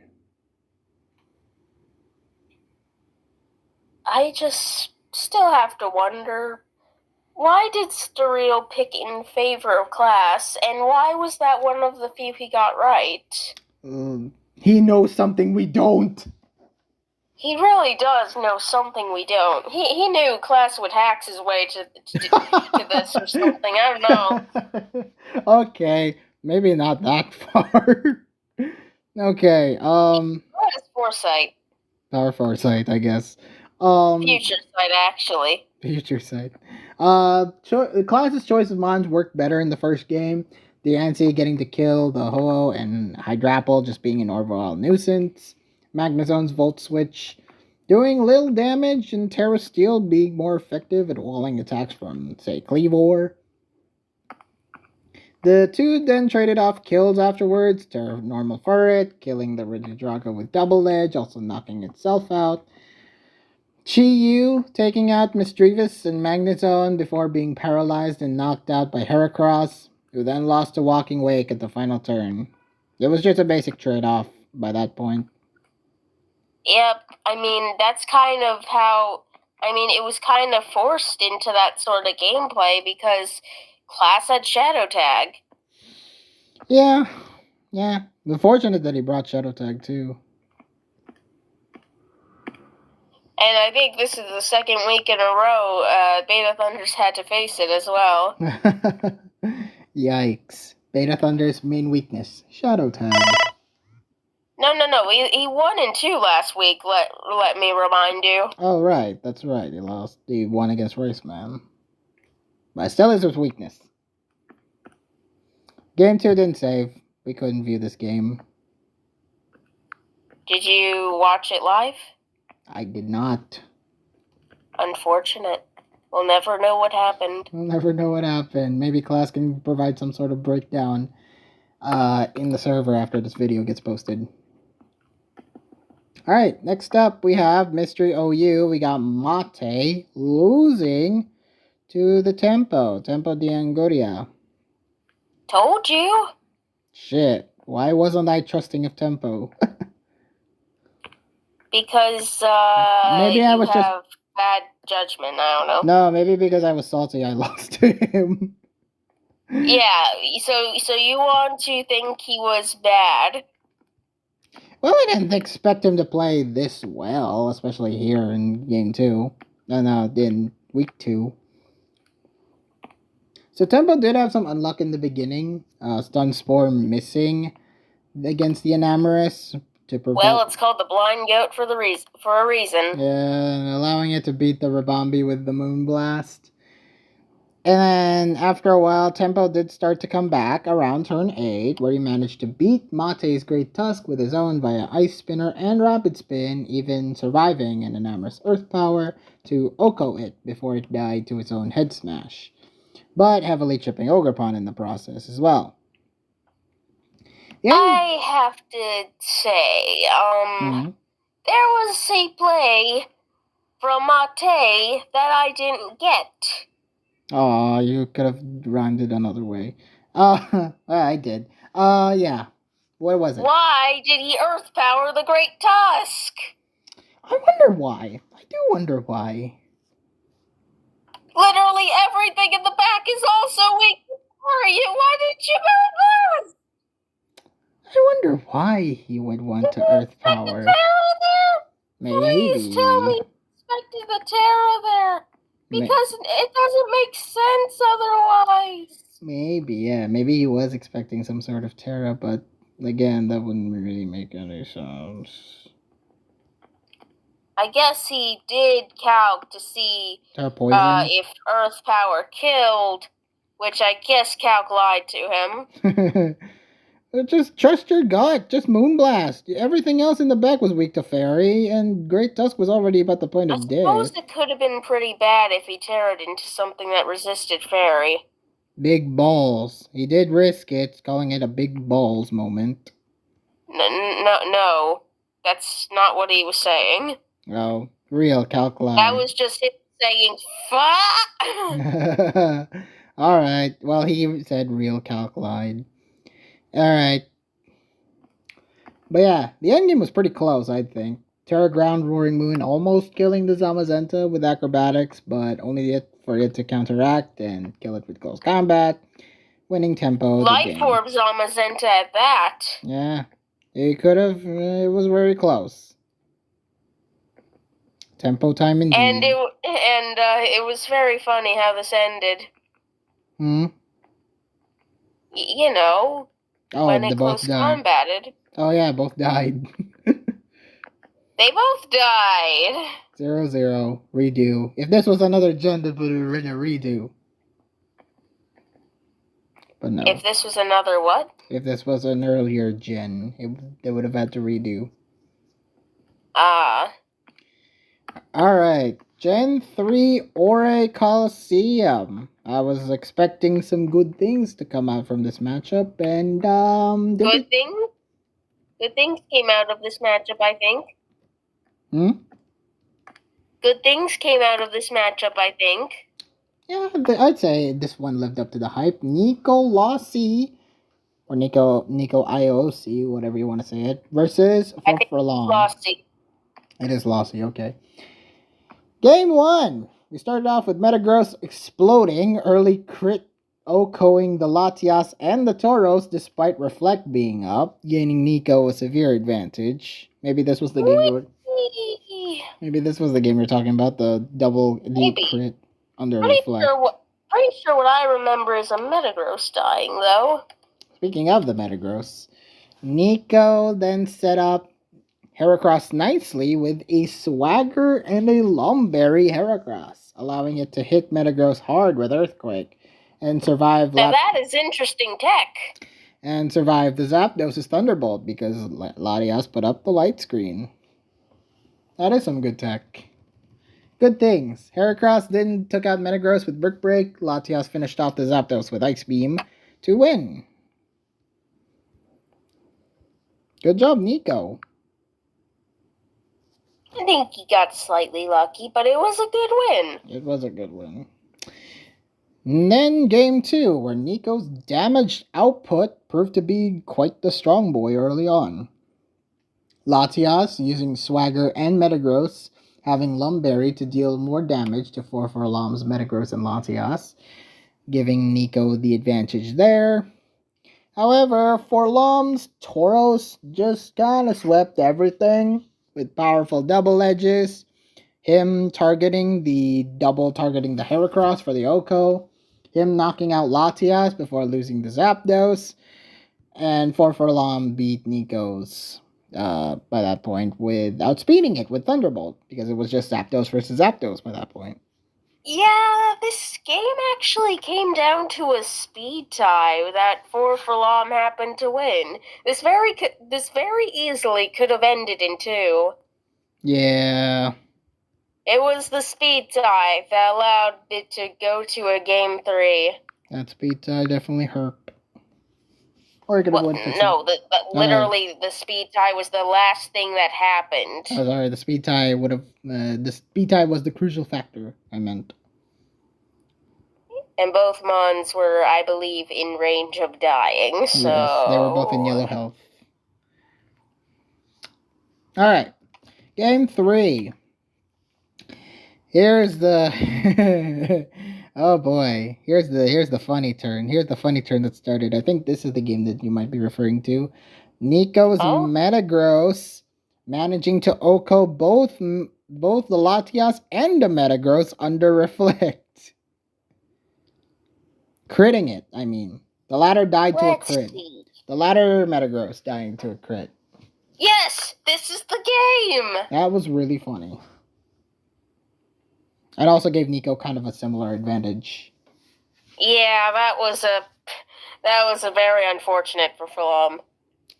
Forlom then tried to double target the Heracross again, just like he did last game. But Nico foresaw that and protected to allow Zapdos to safely 2-hit KO the Tauros with Thunderbolt, Brick Break, removing the light screen, which allowed Nico to safely kill Forlom Zapdos and with Ice Beam and win the game. Yep.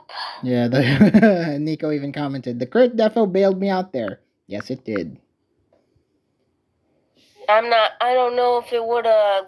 I don't know if without the crit he would have lost, but that definitely helped. Yeah. Well, next up we have the penultimate game, Nat Dex Ubers minus obtainable forms, Glory versus Runo. Oh yeah, this game. This is a fun one. This one was a weird one.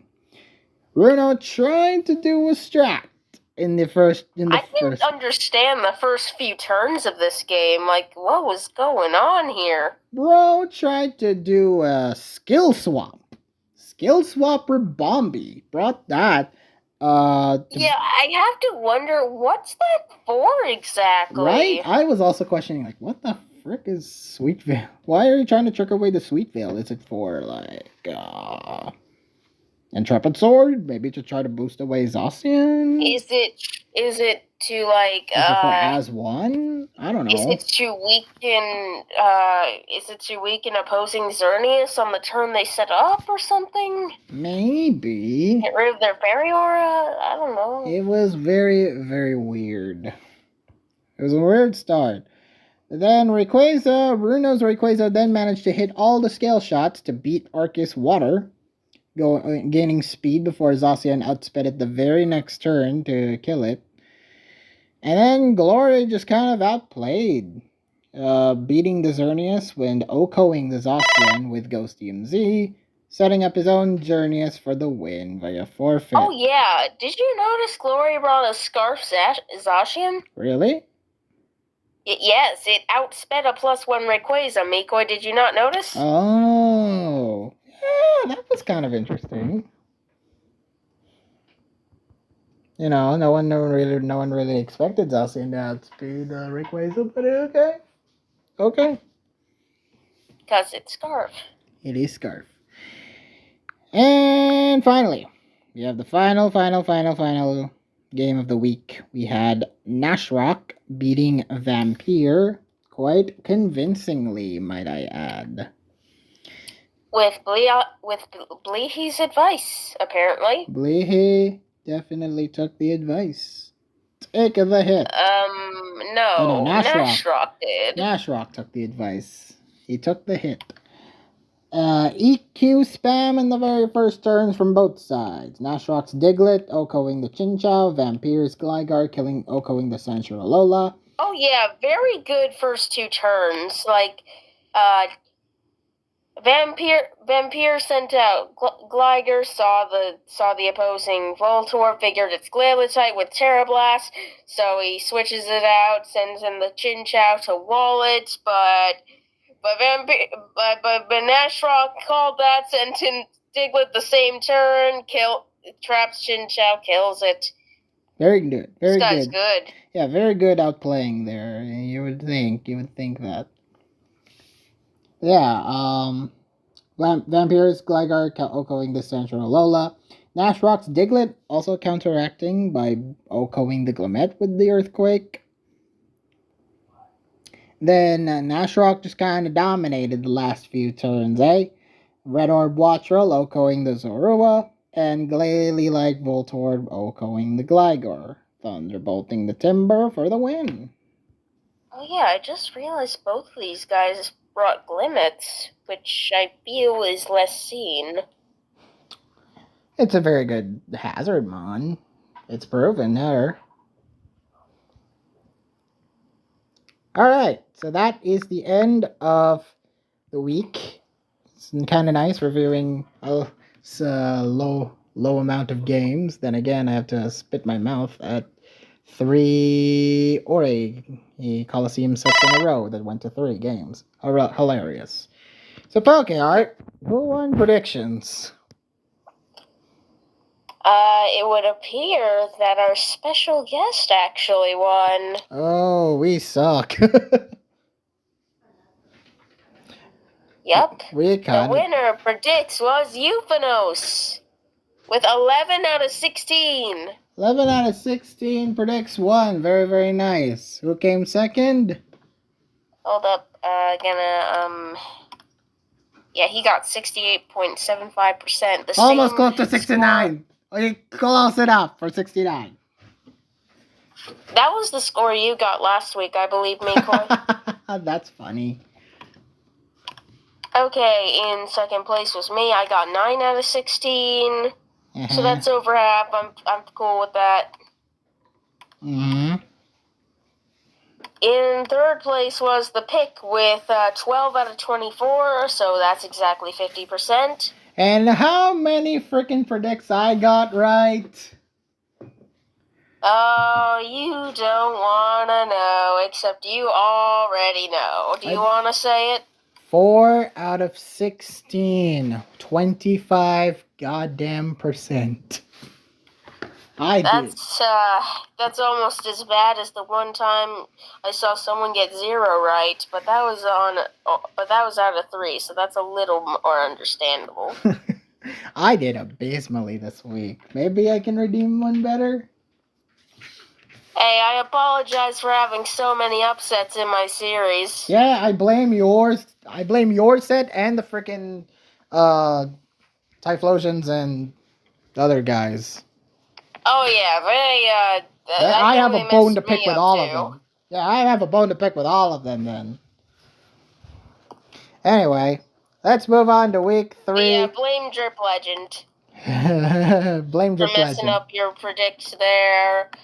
Blame Aerobee for messing up your predicts. Blame Blame class. Blame. yeah, blame class. Blame Real Blazing. I have I have a lot of people on my hit list right now. Not my hit list, my shit list. Blame Sippycon. No, I don't want to blame Siphicon, except Siffy. He's a nice dude. Oh, come on. Okay, blame Dragon Phoenix. Yes, yes, that's more blame up my speed. Steph, blame Lechen, blame Class, blame Tempo, blame Nico Lassi. No, I don't want to blame everyone who- Nicolas either. He left a good comment. He left a nice comment. Oh, he did? Yeah, he did.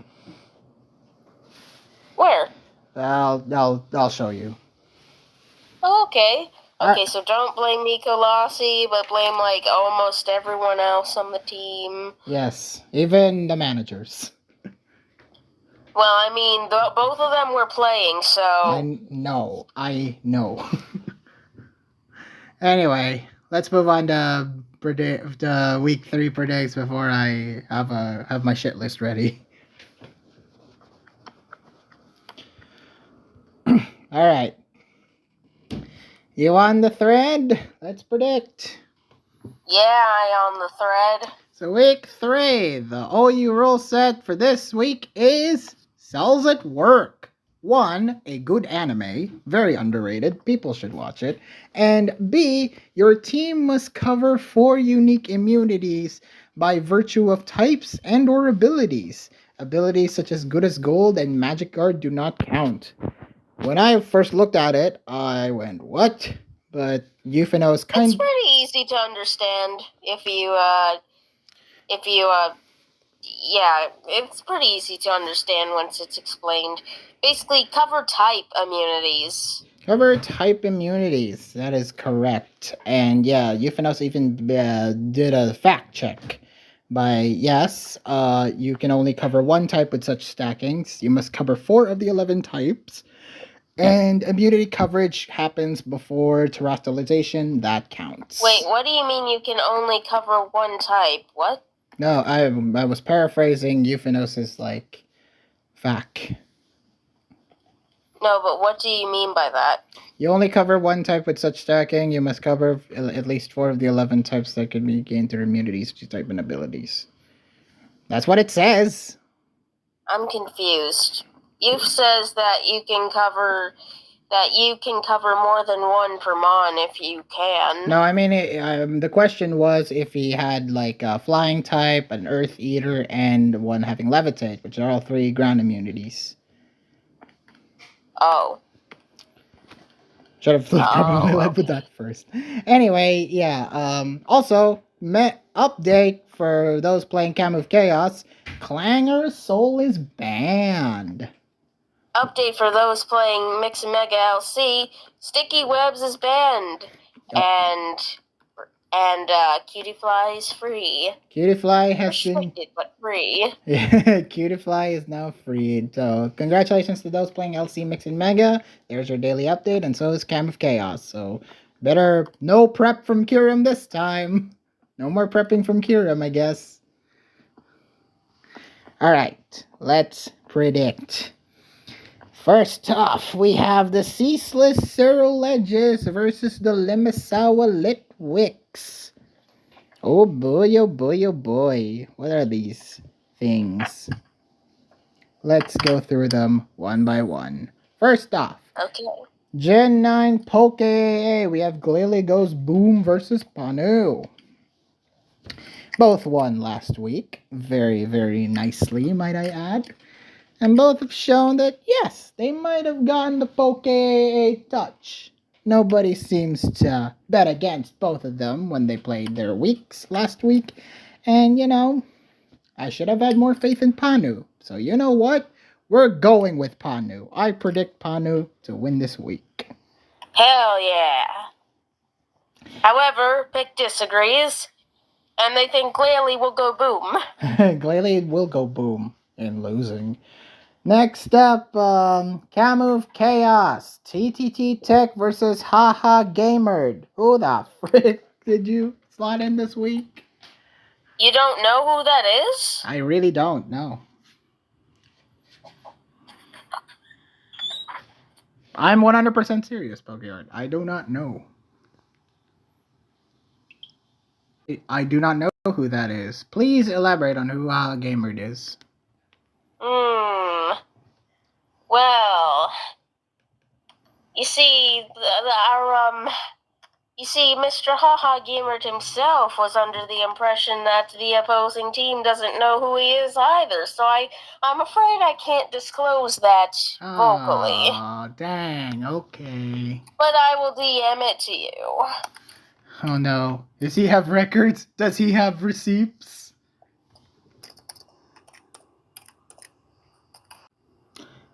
Oh, well, I'm not revealing that. Does that name ring a bell? Now that name definitely does ring a bell. But yeah, so yeah, I think you know a bit about who this guy is now. Yeah, I do. I've seen him around the OMM's community. He is very, very renowned, I'll say. So, now that I've gotten that information, who do I want to pick? You know what? I'll have trust. I'll go with Haha Gamer on this one. Hey! I'll go with Haha Gamer on this one. I'll have faith because of the experience he's probably gained in the OMM community. Let's just see what happens. Who do you think's been supporting you this whole time? Oh, so that's where he gets his cooking from. And how did he lose last week? Well, we already covered it, but still. Look, no one's perfect, Makoi. Youth was not perfect last week, okay? You'd expect him to be perfect. Like I said, no one said anything about the Kirim set. Anyway, who does pick? The pick agrees for once. Alright. National deck, same 6. We have Cyril versus Dreepy. You would think you were coming into this week and saying, oh, Dreepy won last week, Cyril lost this week. This should be easy, right? Well, guess what last week happened? Well, guess what happened last year? That's right. I was going to bring that up. This is actually a rematch from last year, which who won? Dreepy. And let's see the 6 this year. Oh, man. I haven't seen these same 6 prior, but oh, man. Pikachu partner. Hey, that's banned, actually. It's normal Pikachu.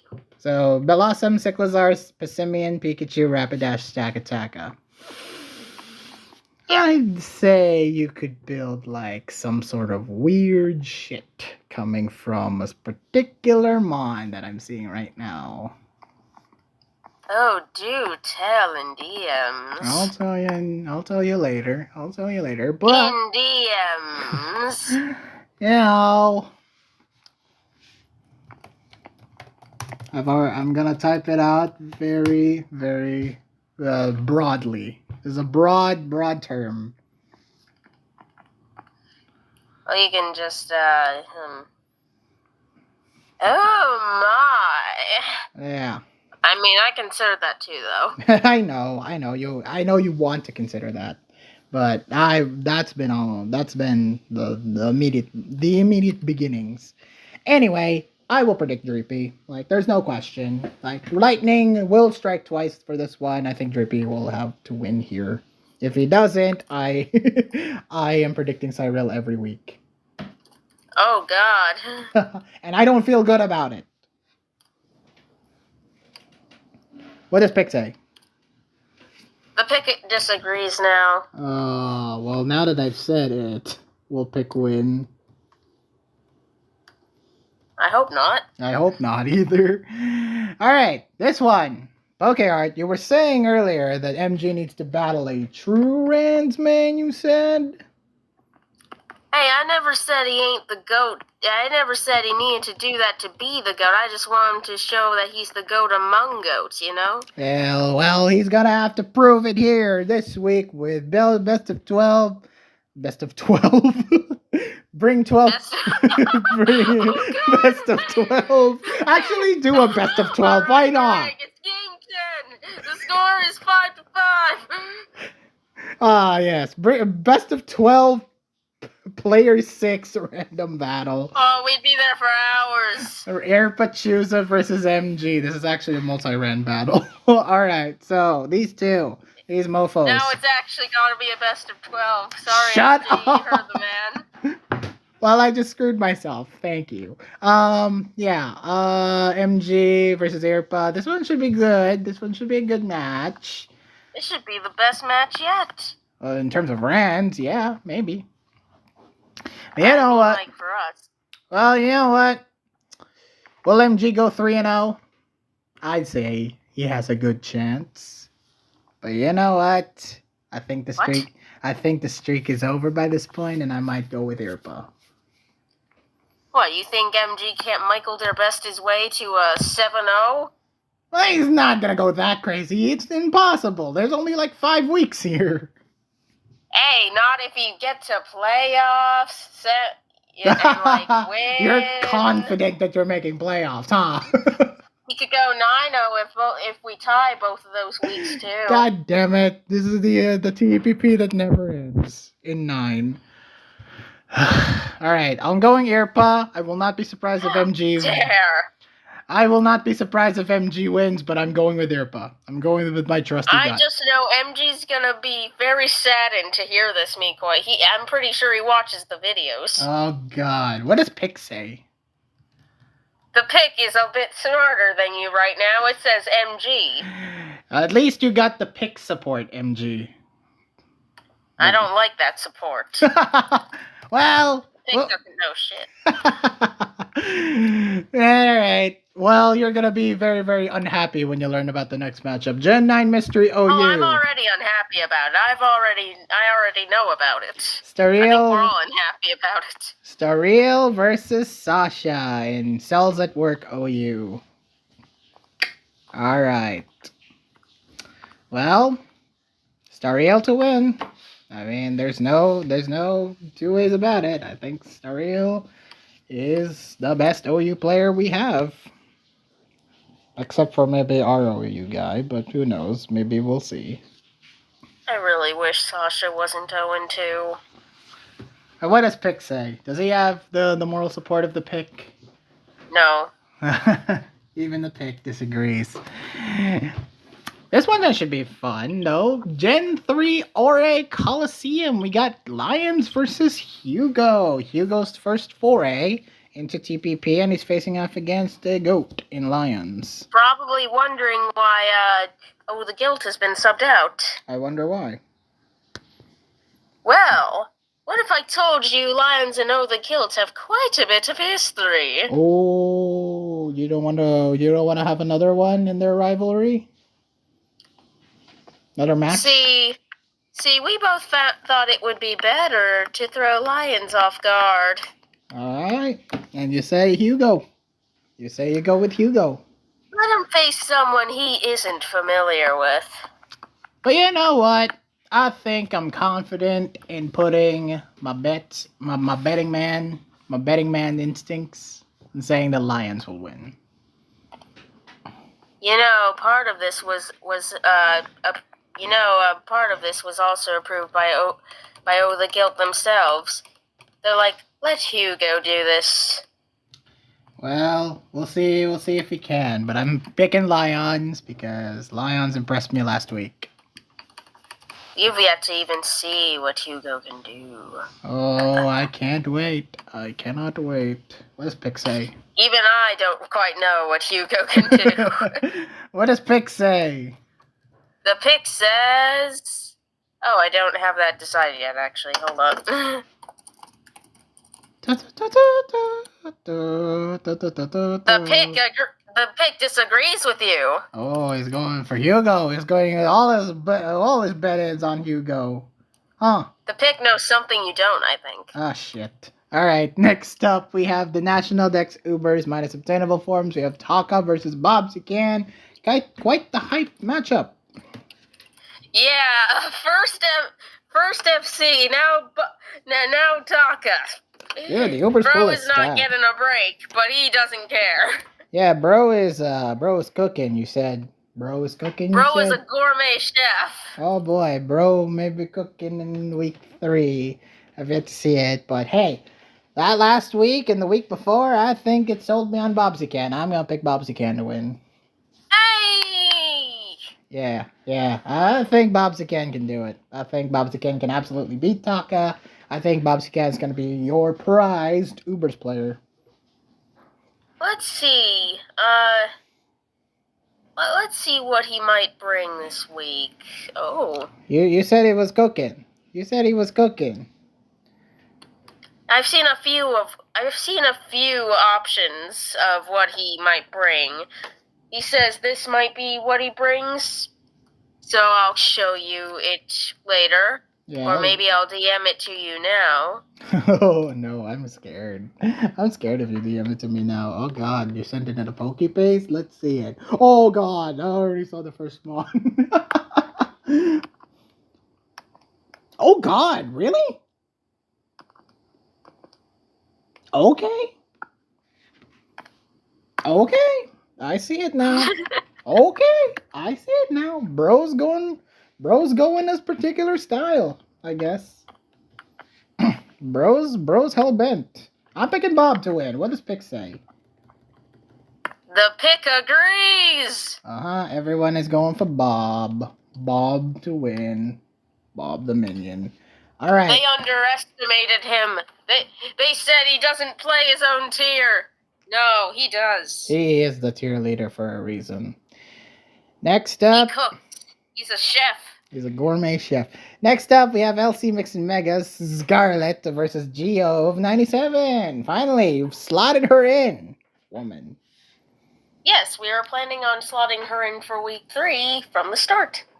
Yeah, and you're facing off against Scarlet, which shouldn't be too bad for Geo. Scarlet has not been impressing me these past couple of weeks.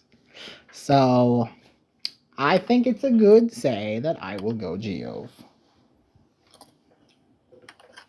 Good. Does Pick agree or I'm glad disagree you with have me? sense. Does Pick agree or disagree with me? Well, let's see what they say. The pick is stupid. It's going for Scarlet. He has that faith. I think he predicted Scarlet for every week. Wait, did it actually? Oh, it did last week. I did last week. I might have. Okay, it didn't in week 1 though. Okay. It was smart week 1, and then it got stupid in week 2 and 3. Yeah, it's a very mixed bag. Just like Pick. All right. God damn it, Pote. You spelled Coliseum right. You spelled Ceaseless right, but you couldn't spell Schrodinger's right. Oh my god, it's always something. You and I'm gonna call him. Alright, Schrodinger's How did he kitties. spell it? Let me see this. Schrodinger's. You spelled it Schrodinger's. God damn it. Where's the misspelling?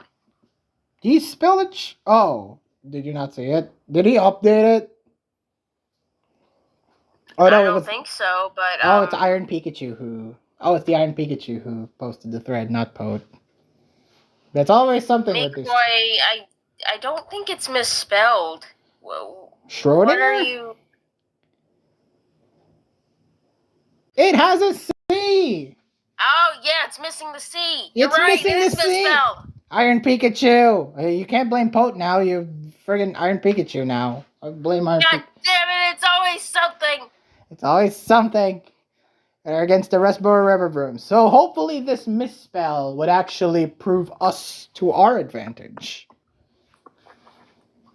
Alright, first off, we have Gen 9 Poke AA. We got Hisui region versus... Oh no, Hisui Guy versus Part in Poke AA. Yeah, that's not Hisui region. What are you talking about? It's Hisui Guy. He's a guy. He's the guy. No, it's Yusi guy. Misspell. Speaking of misspelling, yeah, we got this UC Guy versus Bart. Okay. So I can't predict. What do you get? What do you say? I think Part, to be honest. Yes, the smart choice. Part has been very active in our Poke server. I know Part can cook, Yeah. and he's done it before. I am expecting good things from Part. Alright, what's pick say? He's the guy. Oh, fuck. Screw your pick. Alright, next up we have Camo of Chaos. We got the class versus the Hisui region. Class is everywhere, man. He is trying to become the versatile all-arounder. He's trying to be.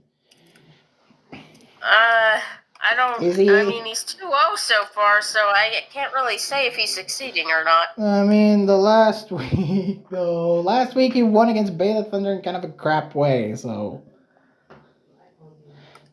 Well, what do you think? I think Hisui region, they've been cooking. Good, good. That's the right pick. What does pick say?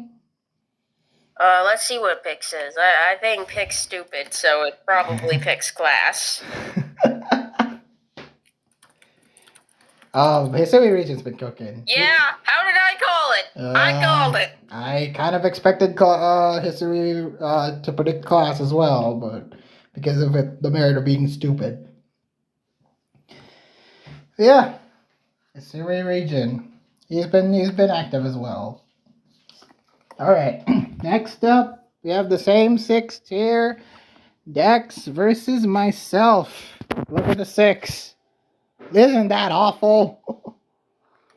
It's not great, I admit. Ugh, Carl had to sub out for this? Really? Why are you throwing me into the wolves' den and street? Come on. Yeah. What, did you guys not talk about this beforehand? No. I was just set the lineup and I was like, oh, why am I slotted in? I tried to give So it. you mean you don't So you mean they don't consult their players before showing the lineup? No, I tried asking Carl if hey he wants to go for it. It's like Dan said no, it's mine. Well, that's stupid. Yikes! And to put up against Dex is not. Like me and you do that every week. We say, "Hey guys, this is what we're thinking for the lineup. What do y'all think of this?" React if you're okay with it. Voice complaints elsewhere. Oh yeah. So what's your predict on this one? This is very hard because. Oh gosh.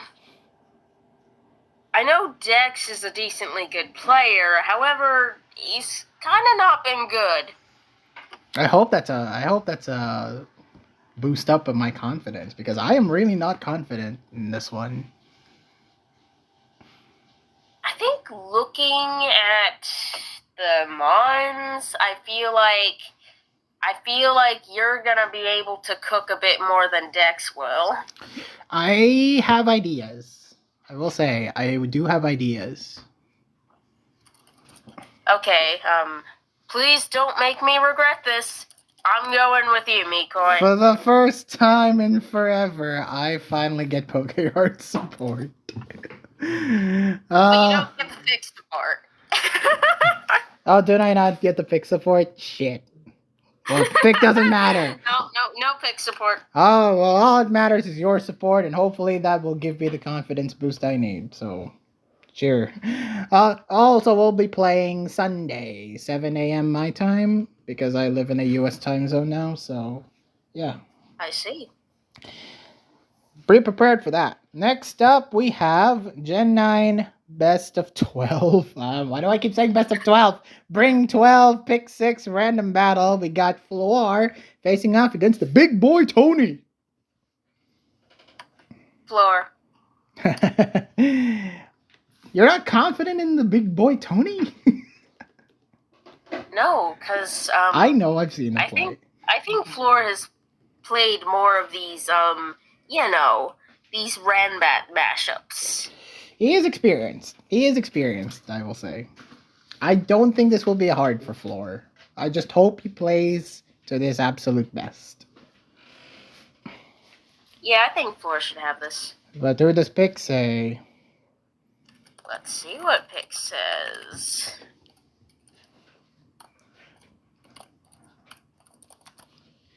The pick really likes disagreeing with me. It's been disagreeing with me for every match so far. Every single match of this series far. It's pro Skitties. You've been predicting for us a lot. It's pro Skitties. You're supposed to be the cat lover. Yeah. Next up, Mystery OU. We have Mate versus BP.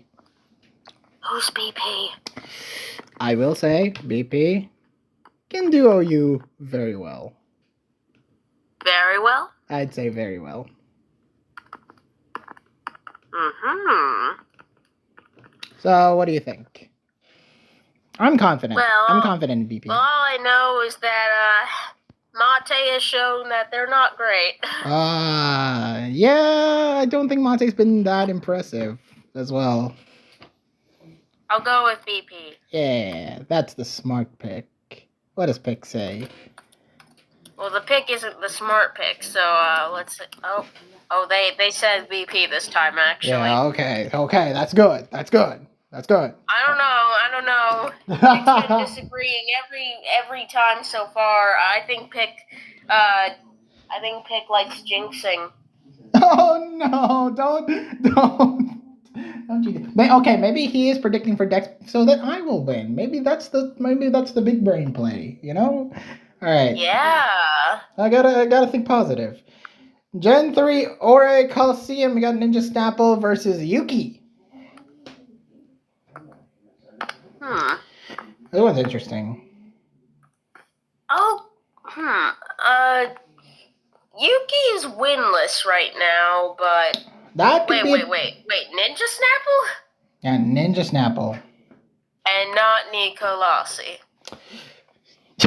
you were expecting, yeah. We were also expecting Nico, which we were scared of, but yeah. I'm going with Yuki, actually. He's winless, but that could be really attributed he's not to that. bad. Yeah, he just got really unlucky this past couple of weeks. He has some unluck that happened. He has, actually, yeah. He could have won. He really could have won both week 1 and 2 had things go his way. And I hope this week he will prove himself to be the Yuki that we know. I mean, this kind of is the Yuki that I know, though. Yeah. You should. What? That made no sense. Sorry. No, this is the Yuki that you know, and you should expect good things out of Yuki. No, I think you misunderstand. Yuki losing 2 in a row is the Yuki that I know. Oh. Well, don't have that low of a confidence on him. Come on. All right. Yeah, I'm still predicting him, but, I mean, he hasn't exactly done well in the past. Okay, what does pick say, then? Pick, you're probably gonna disagree with me on this one. I have a feeling. So far, Poker's been predicting for every single Rev of Room. Keep it up. Oh, let me, oh my god. What? Yeah, I actually did it twice just now because I accidentally typed Yuki wrong, and it still picked Ninja Snapple twice. That could be a sign. That could be a sign indeed. Gosh. Yeah, I had a feeling, though. Okay. Well, next up we have the Nat Dex Ubers minus obtainable forms, Penter versus Glory. Is it weird that I actually, No, I'll go Glory. That's probably safer. Okay, Glory it is. Well, let me tell you, Penter's been cooking. Again, the Ubers chat has been very active, and Penter has been bringing some interesting things, some interesting ideas that maybe will be very interesting to see. So who knows? I don't know, man. I'm kind of excited. I'm kind of excited what Penter brings. If I pick Penter here, then I'm legit predicting for every single one of your players to win. Please, hopefully that's our confidence boost. We need it. After last week's fiasco. Okay, what is... I'll go Glory, but I will not be surprised if Penter wins. Alright, what does Pick say? The pick says Penter. So it's more confident than you, woman. Alright, and finally we got LC Mix and Mega, Vampire versus Bleehay. If you predict wrong, and I'm ending the video right now. Yeah, I don't think this one's a question. Please. Bleehay's 2-0. He's been doing amazingly in LC Mix and Mega, so I'd be more confident in Bleehay. Does Pick agree? Pick agrees. Good, good. No stupidity here. Alright, now it's time for the two of us to predict the last matchup. We got the Taboo Typhlosions versus the Stupid Town Snoms. First off, we got Poke AAA. We got Space Speakers versus Rofna. Come on. Come on. I think we know. Who are we kidding? Who are we kidding in saying that Rofna is better here? I'm not. A lot of people are predicting for Space. A lot of people think Space Speakers may be good here, but nah, it's Rofna. Nah, it's Rofna. Nah, you don't think Space Speakers beats Rofna, do you? Hell. This is a rematch, by the way. Is Rofna it actually? won last time. Is it actually? Okay, yeah. So we are more than confident in Rofna's abilities. We're going Rofna on this one. Yeah. What does Pick say? The pick says Space Speakers because it's a dumbass.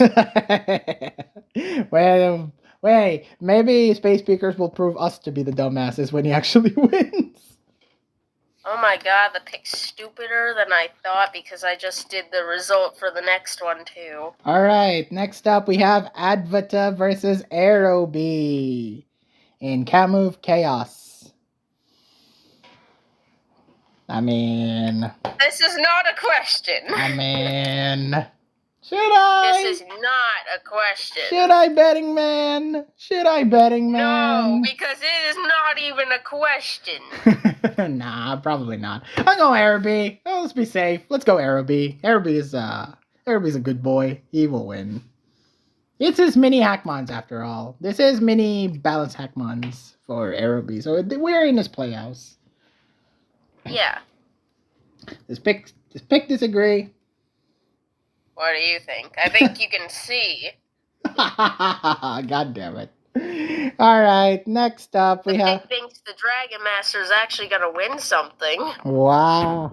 That's good confidence. That's good confidence, I mean. Next up we have National Dex Same 6. We got Lechen versus Real Blazing. Let's take a look at this. That's actually a cool match. It is kind of a cool match. So let's take a look at the 6 and what they brought. Actually, this has potential. Is it a good 6? We'll check it out to find out. Oh, that's a decent 6. It is a kind of a decent 6. Better than my freaking Same 6 lamos. We have Okidogi and Livani as a good physical mons. Mamoswine as well. Swallow. Maybe special Swallow. Who knows? Gothitelle and Araquanid as good, like, trappers. So who do you think? I think I'm pretty confident in what I'm gonna go for, but what are you gonna go for? I'm gonna go with Real Blazing. Really? Did last week convince you? Yeah, actually, I liked what they brought last week. They did play decently. It's not. I feel like their approach was quite a bit different than how most people would approach it last week. And I imagine we'll be seeing such an approach again this week, and it should beat Lechen, in my opinion. Despite them doing kind of decently last week, I still think Lechen might be the better player, so I think I'm going to go with Lechen. Well, okay. What does Pick say? Pick agrees with me and not you. Fine. Next up, we have the 12-6 random battle. I refuse to say best of. Best of 12. That's gonna be the meme now. God damn it. Beta Thunder versus JB291 in a best of 12 series. Who knows? Yeah. I don't think this should be a surprise. Who even is the other person? I don't know. I do not know. But Beta Thunder.